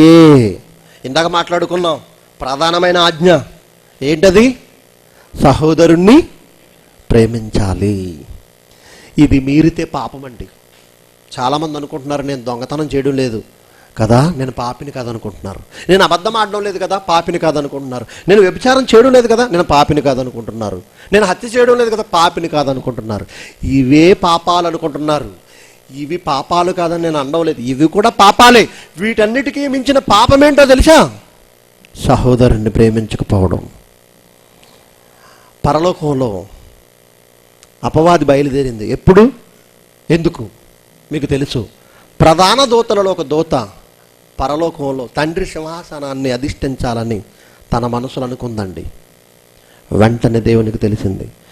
మనసులో అనుకున్నది, నేను దేవుని సింహాసనాన్ని హెచ్చించుకోవాలి, నా సింహాసనాన్ని హెచ్చించుకోవాలి దేవుని సింహాసనం కంటే అనుకున్న. ఇది ఏం చేసిందో తెలుసా? మరి దేవుని సింహాసనానికంటే తన సింహాసనాన్ని హెచ్చించుకోవాలంటే మరి తనకే బలగం కావాలి కదా. దేవునికి చాలా బలగం ఉంది. కోట్లాది మంది దేవదూతలు నిత్యము పరిశుద్ధుడు పరిశుద్ధుడు పరిశుద్ధుడని గాన ప్రతిగానాలు చేస్తూ ఆయన సన్నిధిలో వణికిపోతున్నారు దూతలు. మరి ఇంత కోటాను కోట్ల దూతలను జయిస్తూ తండ్రి సింహాసనానికి మించిన సింహాసనం నిలబెట్టాలంటే దీనికి ఏం కావాలి? వర్గం కావాలి. అందుకే దూతలలో విభజన తీసుకొచ్చింది. దూతలలో ఒక దూతకు పడకుండా చేసింది. చూసావా, దేవుడు సింహాసనాన్ని తన కుమారుడైన క్రీస్తుకి ఇస్తాడట. అదిగో ఆయన ద్వారా నమ్మిన అనేకులకి ఇస్తాడట. ఇన్నాళ్ళ నుండి సేవ చేస్తున్నా మనకేమీ లేదు. మనం ఎప్పుడు సేవ చేసే సేవకులమట. పిల్లలు ఆయనట, ఆయనకి ఆ పిల్లలే కావాలట. మనం వద్దట. సింహాసనం ఆ పిల్లలకి ఇస్తాడట. క్రీస్తు ద్వారా వచ్చిన వారందరినీ సింహాసనం మీద కూర్చోబెడతాడట. మనకు లేదు సింహాసనం అని తన దూతలలో తన తోటి దూతలను ఏం చేసింది తెలుసా? మాయ చేసిందండి. అంటే విభజన తీసుకొచ్చింది. పరలోకంలో ఇటువంటి పరిస్థితి ఏర్పడిందని దేవుడు గమనించి ఏం చేశాడు? ఉంచి బుద్ధి చెప్పాడా, గెంటేశాడా? గెంటి పడేశాడు. అంటే పరలోకంలో మనసులో చెడు స్వభావానికి కూడా చోటు లేదు, విభజనకు చోటు లేదు. అందరూ కలిసి ఉంటేనే పరలోకం రాగలరు. గమనించాలి మీరు. ఒక తండ్రి కుటుంబంలో భార్యకు మనసు, భర్తకు మనసు ఉందనుకోండి, కుటుంబం బాగుంటుందా? వీళ్ళిద్దరు మనసు ఒకటి ఉండి పిల్లల మనసు వేరుగా ఉందనుకోండి, కుటుంబం బాగుంటుందా? బాగోదు. ఒక తండ్రి కుటుంబంలో అందరూ తండ్రి ఆధీనంలో తండ్రి మనసుతో కలిస్తేనే ఆ తండ్రి కుటుంబంలో ఉండగలరు. లేకపోతే తండ్రి గెంటేస్తాడు. నా మాట విన్నప్పుడు నిన్ను ఎందుకు పెంచాలరా అంటాడు కొడుకుని. ఇది ఎంత వాస్తవమో. పరలోకం అనేది దేవుని కుటుంబం కనుక ఆ తండ్రి కుటుంబంలో వెళ్ళాల్సిన మనం అంతా ఒకే మనసు కలిగి ఉండాలి. అందుకే విశ్వసించిన వారందరూ ఏక మనసును ఏక హృదయమును కలవారై ఉన్నారు. మీరందరూ ఏకభావముతోనూ ఏక తాత్పర్యముతోనూ మాట్లాడవాలని పౌలు చెబుతాడు. ఈ విషయాలన్నీ కొరింథీయులకు రాసిన పత్రిక మీరు చదవండి, అపోస్తలుల కార్యాలు 2వ అధ్యాయం 4వ అధ్యాయం చదవండి, మీకు విషయాలు అర్థమవుతాయి. ఈ విషయాలన్నీ ఆలోచిస్తుంటే దేవుని పిల్లలారా, క్రీస్తుని నమ్మిన వారు అందరూ ఎవరైతే క్రీస్తుని నమ్ముతారో అందరి మనసు ఒకటే అవ్వాలి, అందరి మాట ఒకటే అవ్వాలి, ప్రేమ ఉండాలి. ఇది క్రైస్తవుల మధ్య అయితే, క్రైస్తవులు పొరుగువాని ఎడల, సహోదరుని ఎడల, వాడు కూడా సహోదరుడే కదండి. మన కుటుంబంలో ఉన్న సహోదరుడు ఎలాగో ఈ ప్రపంచ ప్రజలందరూ దేవునికి పిల్లలైతే వాళ్ళు సహోదరులే అయినప్పుడు వాళ్ళను కూడా ఏం చేయాలి? నువ్వు ప్రేమించాలి, వాళ్ళను కూడా ప్రేమించాలి. మీరంతా ఒకరినొకడు ప్రేమ కలిగి ఉంటేనే పరలోకం రాగలరు. ఇప్పుడు మనుషులందరూ చేస్తున్న పాపం ఏంటి? అబద్ధం ఆడకపోయినా, దొంగతనం చేయకపోయినా, హత్య చేయకపోయినా, అత్యాచారం చేయకపోయినా, అబద్ధ సాక్ష్యం పలకకపోయినా ప్రేమ లేకపోతే పాపే ప్రతి ఒక్కడు. పాపి అనగానే వ్యభిచారం చూసే పాపి అనుకోకండి. ప్రేమ లేనివాడు వ్యభిచారం కన్నా ఘోరమైన పాపి. ప్రేమ లేనివాడు హంతకుడు కంటే మరీ ఘోరమైన పాపి. అంటే ప్రపంచ ప్రజలందరూ చేస్తున్న పాపం ఏంటో తెలుసా? ప్రేమ లేకుండా ఉంటున్నారు. అందుకే రాష్ట్ర విభజన దారి తీసింది, అందుకే హత్యలు జరుగుతున్నాయి, అందుకే దొంగతనాలు జరుగుతున్నాయి, అందుకే మానభంగాలు జరుగుతున్నాయి, అందుకే వ్యభిచారం జరుగుతుంది. కాదంటారు చెప్పండి? ప్రేమ ఉంటే ఎదుటి వాని భార్యతో ఎందుకు వ్యభిచారం చేస్తావు? నువ్వు సహోదరుడిగా వాడిని భావించి వాడిని ప్రేమిస్తే వాడి భార్య నాకు సహోదరు అనుకుంటావు, కానీ ఎందుకు దానితో పోవాలనుకుంటావు? అంటే ప్రేమ లేకే. జారత్వం, పెళ్లి కాని స్త్రీతో యువకులు పెళ్లి కాకుండా జారత్వం, వాళ్ళు వ్యభిచారం చేస్తున్నారంటే కారణం, నా సహోదరుని భావిస్తే నువ్వు ఎందుకు వ్యభిచారం చేస్తావు, జారత్వం చేస్తావు ఆమెతో? ఎదుటివాడు నా సహోదరుని భావిస్తే ఎందుకు హత్య చేస్తావు? ఎదుటివాడు నా సహోదరుని వాడి ఇల్లు ఎందుకు దోచుకుంటావు? అంటే వీటన్నిటికీ ప్రధానమైన కారణం ప్రేమ లేకపోవడం. దొంగతనం జరుగుతుందంటే, వ్యభిచారం జరుగుతుందంటే, అబద్ధ సాక్ష్యం పలకబడుతుందంటే, హత్య జరుగుతుందంటే, అత్యాచారం జరుగుతుందంటే, లోకంలో ఏవైతే తప్పులు అనుకుంటున్నారో ఇవన్నీ జరుగుతున్నాయంటే దీని అంతటి కారణం ప్రేమ లేకపోవడం. అంటే దీని మీద, ప్రేమ మీద ఆధారపడి ఉంది. ప్రేమ కలిగి ఉంటే మీరు పరిశుద్ధులు. ఇప్పుడు మనుషుల మధ్య ప్రేమ తీసుకురావాలంటే ఏం చేయాలి? మనుషుల మధ్య ప్రేమను స్థాపించాలంటే ఏం చేయాలి చెప్పండి? ఏం చేస్తే ప్రేమ చోటు చేసుకుంటుంది మనుషుల్లో? ఏం చేస్తే మనుషుల్లో ప్రేమ చోటు చేసుకుంటుంది? ఆలోచించండి దేవుని పిల్లారా. ఒక మనిషి చనిపోవాలి, ప్రాణం పెట్టాలి. ఆంధ్ర రాష్ట్రం సాధించడానికి మనిషి చచ్చిపోవాలా? చచ్చిపోవాలి. భారతదేశం సాధించడానికి గాంధీ గారు చచ్చిపోవాలా? చచ్చిపోవాలి. ప్రాణం పెడితేనే కానీ బ్రిటిష్ వారికి అరగలేదు. ప్రాణం పెడితేనే కానీ మద్రాసు నుంచి రాష్ట్రాన్ని వేరు చేయలేదు. ఎందుకు? ఎప్పుడైతే ప్రజల కోసం ఒక మనిషి చచ్చిపోయాడో ప్రజల్లో సింపతి పెరుగుతుంది. మన కోసం మన రాష్ట్రం సాధించడానికి పొట్టి శ్రీరాములు చనిపోయాడు. మన రాష్ట్రం అతను ఫోటో పెట్టుకుని దీక్షలు చేశారు, కాదంటారు చెప్పండి? ఇప్పుడు మనమంతా అదిగో ఆయన్ని బట్టి మనమంతా ఏం చేయాలి? కలిసి ఉందాం. వెనకాల ఫోటో పెట్టుకున్నారు, మనమంతా కలిసి ఉండాలి, రాష్ట్రం అంతా కలిసి ఉండాలి. సమైక్యాంధ్ర దీని అంతటి కారకుడు ఈయన చచ్చిపోయాడు, ఈయన త్యాగాన్ని గుర్తించేలా మనం కలిసి ఉండాలి. ఇప్పుడు గమనించండి, యేసుక్రీస్తు చనిపోయాడు. ఆయన చనిపోయాడు అనేది నమ్మితే ప్రపంచ ప్రజలందరూ ఒక్కటిగా అవ్వాలి. ఇదిగో మన కోసమే చనిపోయాడా? ఎందుకు చనిపోయాడు? మనమంతా ఒక్కటవ్వాలని. ఇశ్రాయేలీయులకి చెందిన స్వర్గాన్ని మనకు కూడా ఇవ్వాలనుకున్నాడు. గమనించండి. ఇకపోతే యేసుక్రీస్తు వారు ప్రాణం పెట్టాడు కదా. ఎందుకు ప్రాణం పెట్టాడు అంటే మనుషుల పాపాలను తీసేయడానికి. ఇప్పటి వరకు వచనాలు చదువుకున్నాం. ఏంటి ఆ పాపము? ప్రేమ అనేది స్థాపించడానికి, ప్రేమ లేని ఆ తత్వాన్ని తీసివేయడానికి, ప్రేమ లేని ఆ తత్వం, ఆ పాపాన్ని తీసివేయడానికి. ప్రేమ లేని గుణమే పాపం, అది తీసేయాలి. బైబిల్లో ఇదే యోహాను పత్రికలో రాయించాడు చూడండి. చివరి అధ్యాయంలో మాట్లాడుతున్నాడు చూడండి. యోహాను మొదటి పత్రిక 5వ అధ్యాయము 16వ వచనం చూడండి. తన సహోదరుడు మరణకర్మ కాని పాపము చేయగా ఎవడైనను చూచినడలా అతడు వేడుకొనును. అతనిని బట్టి దేవుడు మరణకరము కాని పాపము చేసిన వారికి జీవము దయచేయను. ఇక్కడ 2 పాపాలు కనబడుతున్నాయి. ఒకటి మరణకరము కాని పాపము, రెండవది మరణకరమైన పాపము కలదు. అట్టి దాని గురించి వేడుకోవాలని నేను చెప్పడం లేదు అంటున్నాడు. 2 పాపాలు ఉన్నాయి. ఒకటి మరణకరమైన పాపం, జాగ్రత్తగా వినాలి, ముగిస్తాను. ఒకటి మరణకరమైన పాపము, రెండవది మరణకరము కాని పాపము. మరణకరము కాని పాపం గురించి వేడుకుంటే క్షమిస్తాడట. మరణకరమైన పాపం ఉంది, దాని గురించి వేడుకోవాలని నేను చెప్పడం లేదు అంటున్నాడు. మరణకరము కాని పాపం ఏంటి? వ్యభిచారం. క్షమించాడా లేదా? ఎవరిని? వ్యభిచారం మందు పట్టబడిన స్త్రీని క్షమించాడా లేదా? అంటే వ్యభిచారం మరణకరము కాని పాపమే, కానీ మరణకరము కాని పాపం అంటే ఒకవేళ తప్పు తెలుసుకుని క్షమించు ప్రభు అంటే క్షమిస్తాడు. దొంగతనం క్షమించాడా? దొంగని, సిలువుపైన దొంగని క్షమించాడు. అంటే దొంగతనం కూడా మరణకరము కాని పాపము. దొంగతనము, వ్యభిచారము, అత్యాచారాలు ఇవన్నీ కూడా మరణకరము కాని పాపాలు. అంటే వేడుకుంటే క్షమిస్తాడు ప్రభు అని. నేను ఇంకెప్పుడు చేయను, క్షమించంటే క్షమిస్తాడు. మరణకరమైన పాపం ఏంటి? ఆ మరణకరమైన పాపం? ఆజ్ఞాతిక్రమమే పాపము. ఆ మరణకరమైన పాపము? సహోదరుణ్ణి ప్రేమించకపోవడమే. నువ్వు క్షమించరాని పాపం చేస్తున్నావు. ఇప్పుడు క్షమాగుణం, ఆయన చనిపోయే విధంగా క్షమాపణ పెట్టాడు. సహోదరుని కూడా, తప్పు చేసిన వాడిని కూడా నువ్వు వేలెత్తి చూపించకరా. యేసుక్రీస్తు వారు వేలెత్తి చూపించలేదు. ఒక మాట గమనించాలి. యోధా ఇస్కరియోతు మరి యేసుక్రీస్తుతో ఉన్నాడు. డబ్బు సంచిలో ఉన్న డబ్బును దొంగిలిస్తూ వచ్చాడు. యేసుక్రీస్తుకి ఆ విషయం తెలుసు అంటారా లేదా? తెలిసాడు. ఆయన చెప్పాడా ఎందుకులా డబ్బులు తీస్తున్నావు అని చెప్పాడా? పోనీ పక్క వాళ్ళకి చెప్పాడు, పేతురు జాగ్రత్త యోధా గురించి అని చెప్పాడా? వేలెత్తి చూపించలేదు. ఒకవేళ అతడు మారు మనసు పొందుతాడని ఎదురు చూశాడు. మరణకరము కాని పాపం అది.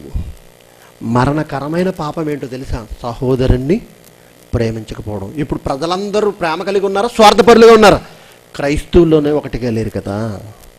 అన్నదమ్ముల మధ్య సమానత్వం లేదు. కుటుంబాల మధ్య సమానత్వం ఉందా? గ్రామాల మధ్య సమానత్వం ఉందా? సంఘంలో సభ్యుల మధ్య సమానత్వం ఉందా? సంఘంలో వాళ్ళు, డబ్బున్న వాళ్ళు, పేదవాళ్ళు లేరా? క్రైస్తవుడు అయిన వాడు సంఘంలో అందరూ సమానంగా ఉండాలి. అందుకే స్థిరాస్తులను అమ్మేసి అమ్మిన వాటి వెల తెచ్చి అపోస్తులు పాదముల మీద పెట్టారు. అందరూ సమిష్టిగా ఉంచుకున్నారు. క్రీస్తుని నమ్మి నువ్వే స్వార్థపరుడుగా బ్రతుకుతున్నావు. క్రీస్తుని నమ్మి నువ్వే చెడు ఆలోచనలతో బ్రతుకుతున్నావు. సహోదరుడి మీద ప్రేమ లేకుండా బ్రతుకుతున్నావు. నువ్వు పరలోకం ఏమొస్తావు? అందుకే అందరూ పరలోకం వెళ్ళాలని ఆశ ఉంది కదా మనందరికీ. పరలోకం వెళ్ళాలని ఆశ ఉన్న మనము ఒకే మనసు కలిగి ఉంటేనే అక్కడికి వెళ్తాం. ఆ మనసును స్థాపించడానికి క్రీస్తు చనిపోయాడు. ఆ మనసు కావాలి. ఇదే మనుషులందరి పాపాన్ని తీసివేయడు. నువ్వు అడుగు, మారు మనసు పొందు, నీకు పరలోకం ఇస్తాడు. ఎప్పుడు? మారు మనసు పొంది సహోదరుని నువ్వు ప్రేమించు. ఇది మనుషులు చేస్తున్న ఘోరాతి ఘోరమైన పాపం. అన్యులైన, ఇస్లాములైన, క్రైస్తవులైన చేస్తున్న ఘోరమైన పాపం. అందుకే రక్షణ పొందేవారు కొద్దిమంది అన్నాడు. క్రైస్తవుల్లో కూడా పరలోకం వెళ్ళే వాళ్ళు చాలా తక్కువ అండి. తక్కువ, లీస్ట్గా వెళ్తారు క్రైస్తవుల్లో కూడా. అంటే ప్రేమ లేని తత్వం కలిగి ఉన్నారు క్రైస్తవుల్లో కూడా. ఇది మనుషులందరూ చేసే పాపం. ఈ పాపం పోవాలి. ఒకటి, యేసుక్రీస్తు వారు ఇది తీసేయాలి. రెండవది, ఎందుకు రక్తం కార్చాడో తెలుసా? తీయండి ఇప్పుడు బైబిల్. అసలు విషయంలోకి వస్తున్నాను. హెబ్రీయులకు రాసిన పత్రిక 9వ అధ్యాయము. చాలామంది ఈ ప్రశ్న నన్ను అడిగారండి. 16, 17 వచనాలు, 16, 17, 18, 19, 20 వచనాలు నన్ను చాలామంది ప్రశ్నించారు. ఎన్నో ప్రశ్నలకు సమాధానం చెప్తున్నారు కదా, ఈ ప్రశ్నకు కూడా మీరు సమాధానం చెప్పొచ్చు కదండి అని చాలామంది నన్ను అడిగారండి. హెబ్రీయులకు రాసిన పత్రిక 9, 16, 17 వచనాలు. మరణ శాసనం ఎక్కడ ఉండునో అక్కడ మరణ శాసనము రాసిన వాని మరణము అవశ్యము. ఆ శాసనమును రాసినవాడు మరణము పొందితేనే అది చెల్లును. అది రాసినవాడు జీవించుచుండగా అది ఎప్పుడును చెల్లునా అంటున్నాడు. మరణ శాసనం రాసినవాడు ఎవడు అని చాలామంది అడిగారండి. మోషేయా, యేసుక్రీస్తా అని అడుగుతున్నారండి. మోషే కాదు, యేసుక్రీస్తు వాడు కాదు. ఒక శాసనం గురించి ఉదాహరణ చెప్పాడు. శాసనం అంటే దీని ప్రాచీన ప్రతులు ఏముందో తెలుసా? నిబంధన, లేకపోతే వీలునామా అని ఉందండి. ఒక వీలునామా రాసినవాడు, ఇదిగో నా తర్వాత ఆస్తి నీకు వస్తుందిరా అని ముందు వీలునామా రాసేసాడు. ఉదాహరణ, తండ్రి ఉన్నాడండి, బ్రతుకున్నప్పుడే నా తర్వాత నా కుమారుడికి ఇదిగా ఆస్తి వస్తుందని రాశాడు వీలునామా. రాసినవాడు బ్రతికున్నప్పుడు తీసేసుకుంటే కుదురుద్దా? మా నాన్న రాసేసాడు, నాకు ఇంకా గెంటేద్దాం మా నాన్నే అని తీసుకుంటే కుదురుద్దా? అతడు చనిపోతేనే ఆ వీలునామా చెల్లుద్ది. ఇది ఎంత వాస్తవమో. అలాగే ఇప్పుడు 18, 19, 20 వచనాలు రాయండి. మరణ శాసనం రాసినవాడు మోషే కాదు, క్రీస్తు కాదు. క్రీస్తు మోషే గురించి చెప్పలేదు ఇక్కడ. ఒక వీలునామా ఎవడైతే రాస్తాడో ఆ రాసినవాడు బ్రతికుండగా అది చెల్లదు. చనిపోతేనే ఆస్తి వస్తుంది తర్వాత వాళ్ళకి. అలాగే 18, 19, 20 వచనాలు. ఇందుచేత మొదటి నిబంధన కూడా రక్తము లేకుండా ప్రతిష్ఠింపబడలేదు. ధర్మశాస్త్ర ప్రకారము మోషే ప్రతి ఆజ్ఞను ప్రజలతో చెప్పిన తరువాత ఆయన నీళ్లతోనూ రక్తవర్ణము గల గొర్రెబొచ్చుతోనూ సోపుతోనూ కోడెల యొక్కయు మేకల యొక్కయు రక్తమును తీసుకొని దేవుడు మీ కొరకు విధించిన నిబంధన రక్తం ఇదే అని చెప్పుచు గ్రంథము మీదను ప్రజలందరి మీదను ప్రోక్షించెను. ఇప్పుడు పాత నిబంధన కాలంలో రక్తం చిందింపబడ్డది. ఎందుకు? నిబంధనను ఇవ్వడానికి రక్తం ప్రోక్షించాడట. ప్రజలందరికీ దేవుడిచ్చిన ధర్మశాస్త్రాన్ని ఇవ్వాలి మోషే. దేవుడిచ్చిన ధర్మశాస్త్రాన్ని మోషే ప్రజలందరికీ ఇవ్వాలి. ఎలాగిచ్చాడో తెలుసా? ఈ సోపుతోనట, నీళ్లతోనూ రక్తవర్ణము గల గొర్రెబొచ్చుతోనూ ఈ సోపుతోనూ కోడెల యొక్కయు మేకల యొక్క రక్తమును తీసుకుని దేవుడు మీ కొరకు విధించిన నిబంధన రక్తం ఇదే అని చెప్పుచు గ్రంథము మీదను ప్రజలందరి మీదను ప్రోక్షించాను. ఇది ఎక్కడ చేశాడు మోషే గారు? ఎక్కడన్నా చేశాడా? చూడండి ఇప్పుడు నిర్గమాకాండం 24వ అధ్యాయము. నిర్గమాకాండము 24వ అధ్యాయము 2వ వచనం నుంచి చూడండి. మోషే మాత్రం యెహోవాను సమీపింపవలెను, వారు సమీపింపకూడదు, ప్రజలు అతనితో ఎక్కి రాకూడదు. మోషే వచ్చి యెహోవా మాటలన్నిటినీ, విధులన్నిటిని ప్రజలతో వివరించి చెప్పెను.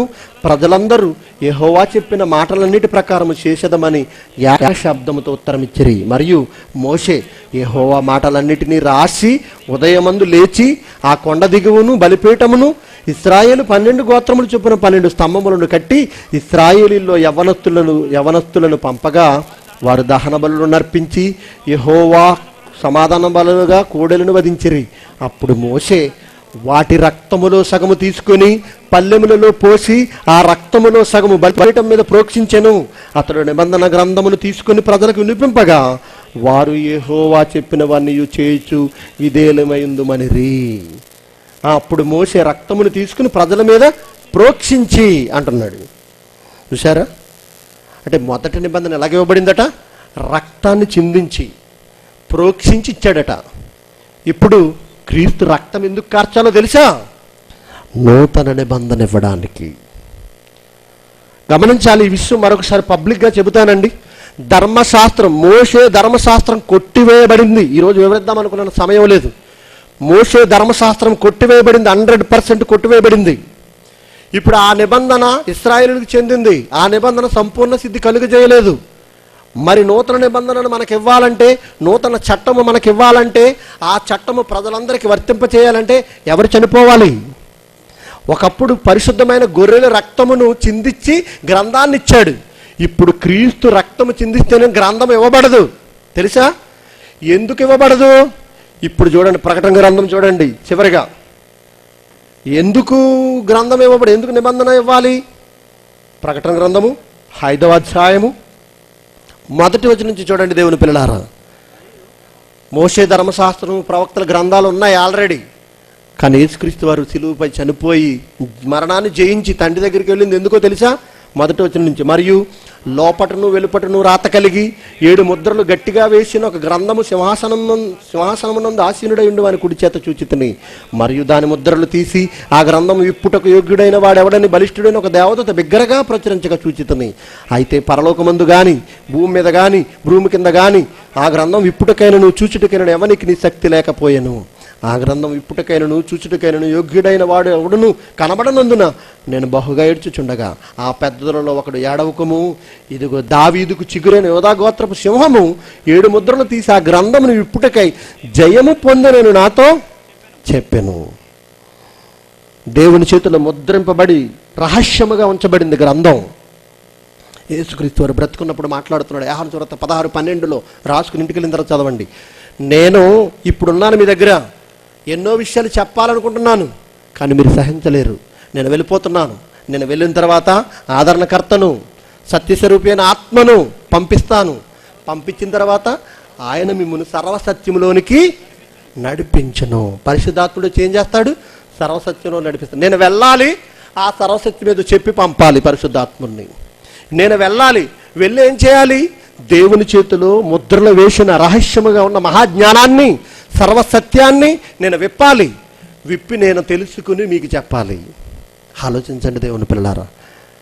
దేవుని చేతిలో రహస్యముగా ఉన్న మహాజ్ఞాన గ్రంథం, నూతన నిబంధన.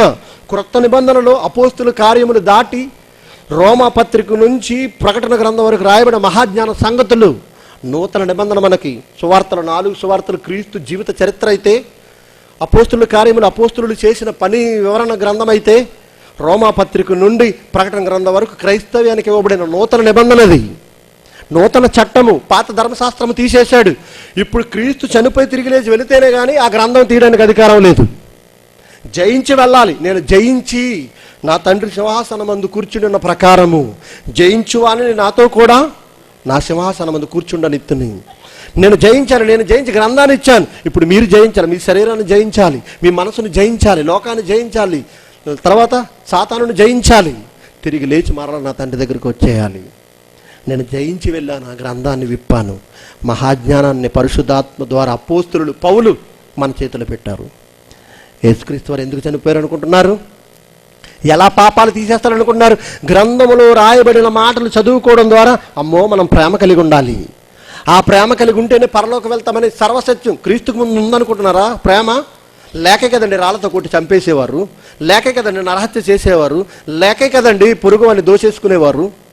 యేసుక్రీస్తు వారు వచ్చి చట్టాన్ని మార్చాడు. నరహత్య చేయవద్దని చెప్పబడిన మాట విన్నారు కదా, సహోదరుని ద్రోహి అంటే నరకానికి పోతాం. వ్యభిచారం చేయవద్దని చెప్పబడిన మాట విన్నారు కదా, చూస్తేనే వ్యభిచారం. కంటికి కన్ను పంటికి పన్ను అని చెప్పబడిన మాట మీరు విన్నారు కదా, ఒక చెంప మీద కొడితే రెండో చెంప చూపించడం. అప్పటికి వానికి ముఖం తిప్పుకుంటున్నారు కదా, ఇప్పుడు అడుగు అడగకుండా ఇచ్చేయండి అంటున్నాడు. చట్టం మారింది. ప్రేమ కావాలి ఇప్పుడు.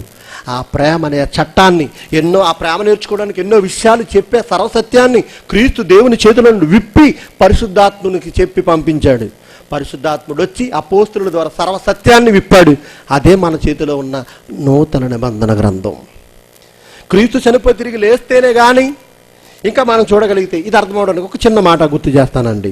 ఇదే హెబ్రీయులకు రాసిన పత్రికలో మరి రక్తాన్ని ఏ విధంగా ప్రోక్షించి గ్రంథాన్ని ఇచ్చాడు చెబుతున్నాడు. 9వ అధ్యాయం హెబ్రీయులకు రాసిన పత్రిక 19-20 వచనాలు. ధర్మశాస్త్ర ప్రకారము మోషే ప్రతి ఆజ్ఞను, 9వ అధ్యాయం హెబ్రీయులకు రాసిన పత్రిక 19-20 వచనాలు. ధర్మశాస్త్ర ప్రకారం మోషే ప్రతి ఆజ్ఞను ప్రజలతో చెప్పిన తర్వాత ఆయన నీళ్లతోనూ రక్తవర్ణము గల గొర్రెబొచ్చుతోనూ ఇస్సోపుతోనూ కోడెల యొక్కయు మేకల యొక్కయు రక్తమును తీసుకుని దేవుడు మీ కొరకు విధించిన నిబంధన రక్తం మీదని చెప్పుచు గ్రంథము మీదను ప్రజలందరి మీదను ప్రోక్షించెను. అదే విధముగా గుడారం మీదను సేవా పాత్రలన్నిటి మీదను ఆ రక్తమును ప్రోక్షించెను. మరియు ధర్మశాస్త్ర ప్రకారము సమస్త వస్తువులను రక్తము చేత శుద్ధి చేయబడిననియు రక్తము చిందింపకుండా పాపక్షమాపణ కలుగుదనియు ఇందు విధంగా సామాన్యంగా చెప్పవచ్చు. పరలోకమందున్న వాటిని పోలిన వస్తువులు ఇట్టి బలుల వలన శుద్ధి చేయబడవలసి ఉండేను గాని పరలోక సంబంధమైనవి వీటికంటే శ్రేష్టమైన బలుల వలన శుద్ధి చేయబడవలసి ఉండెను. అందువలన నిజమైన పరిశుద్ధ స్థలమును అనగా పరిశుద్ధ స్థలమును పోలి హస్తకృతమైన పరిశుద్ధ స్థలములలో క్రీస్తు ప్రవేశింపలేదు గాని ఇప్పుడు మన కొరకు దేవుని సముఖమందు కనబడుటకు పరలోకమందే ప్రవేశించెను. అంతేకాదు ప్రధాన యాజకుడు ప్రతి సంవత్సరము తనది కాని రక్తము తీసుకుని పరిశుద్ధ స్థలంలోనికి ప్రవేశించినట్లు ఆయన అనేక పర్యాయములు తన్ను తాను అర్పించుకున్నట్టుకు ప్రవేశించలేదు. అట్లైన ఎడల జగత్తు పునాది వేయబడినది మొదలుకొని ఆయన అనేక పర్యాయములు శ్రమపడవలసి వచ్చెను. అయితే ఆయన యుగముల సమాప్తి యందు తన్ను తానే బలిగా అర్పించుకున్నట వలన పాప నివారణ చేయుటకై, అంటే గ్రంథం ఇవ్వడానికి మనుషుల మనసులు మారడానికి ఒక్కసారి ప్రత్యక్షపరచబడిను. దేవుని పిల్లలు ఆలోచించండి. అంటే ఇప్పుడు క్రీస్తు రక్తము ద్వారా పరలోకపు వస్తువులు పరిశుద్ధపరచబడాలి. పరలోకపు వస్తువులను పోలిన ఆ నిబంధన మందసం ఏంటి, గుడారం ఏంటి, ఇవన్నీ పరిశుద్ధపరచబడగా అంతకు మించిన రక్తము మనం పరలోకం వెళ్ళడానికి కావాలి. పరిశుద్ధ స్థలంలో ప్రవేశించడానికి అతి పరిశుద్ధమైన క్రీస్తు రక్తం అవసరమైంది. ఆ రక్తము ద్వారా యేసుక్రీస్తు వారు మరి చనిపోయి సమాధి చేయబడి తిరిగి లేచి పరలోకానికి వెళ్ళిపోయిన ఆయన దేవుని చేతుల్లో గ్రంథాన్ని ఇచ్చాడు. ఆ గ్రంథం తీసుకుని ఆ గ్రంథంలో ఉన్న మాటలు చదువుకున్న వారందరూ సంఘంలో చేర్చబడాలి. క్రీస్తు స్వరక్తం ఇచ్చి సంపాదించిన సంఘంలో చేర్చబడాలి. ఆ గ్రంథం చదివిన వారందరూ సంఘంలో చేర్చబడాలి. అంటే ఒకే కుటుంబంగా మారాలి. అంటే ఇప్పుడు యేసుక్రీస్తు వారు ఎందుకు చనిపోయాడు? గ్రంథం ఇవ్వాలి. ఆ గ్రంథం చదువుకున్న వారందరూ పరలోకంలో ఉన్న ఆ మనసును నేర్చుకోవడానికి పరలోక రాజ్యములు అంటే భూమి మీద ఉన్న సంఘంలో చేరాలి. దేవుని పిల్లలారా, పాపం అనగానే వ్యభిచారము, దొంగతనం ఇవన్నీ అనుకుని అవి ఎలా పోతాయని అనుకుంటున్నారు. వీటికి మించిన ఘోరాతి ఘోరమైన పాపము మనస్సులో గూడు కట్టుకుని ఉంది. అదే ప్రేమ లేని తత్వము. ఆ ప్రేమను స్థాపించి మనసును మార్చాలంటే క్రీస్తు చనిపోవాలి. చనిపోయిన ఆయన పరలోకి వెళ్ళాలి. సర్వసత్యాన్ని మనకివ్వాలి. ఆ సత్యాన్ని పుచ్చుకున్న మనము అది నేర్చుకుని పరలోకం వెళ్ళాలి కనుక ఆయా కుటుంబాలకు చెంది భిన్న మనస్తత్వాలు కలిగిన మనమందరము ఒకే కుటుంబంగా సంఘంలో చేరాలి. ఒకే కుటుంబ సభ్యుల్లాగా మన మనసును మార్చుకుని అందరూ సమాన భావంతో ఎదగాలి. కులభేదం ఉండకూడదు, మతభేదం ఉండకూడదు, ప్రాంతీయతత్వం ఉండకూడదు, బంధుప్రీతి ఉండకూడదు, స్నేహభావం ఉండకూడదు, సహోదర భావం ఒక్కటే ఉండాలి. ఇది నేర్చుకుంటే క్రీస్తు రెండవ రాకడలో పరలోకం వెళ్తాం. ఇప్పుడు చెప్పండి, క్రీస్తు రక్తం ఎందుకు కార్చాడు? గ్రంథాన్ని ఇవ్వడానికి, ఒకే కుటుంబంగా మనం చేయడానికి, పాపాన్ని తీయడానికి. ఏ పాపం?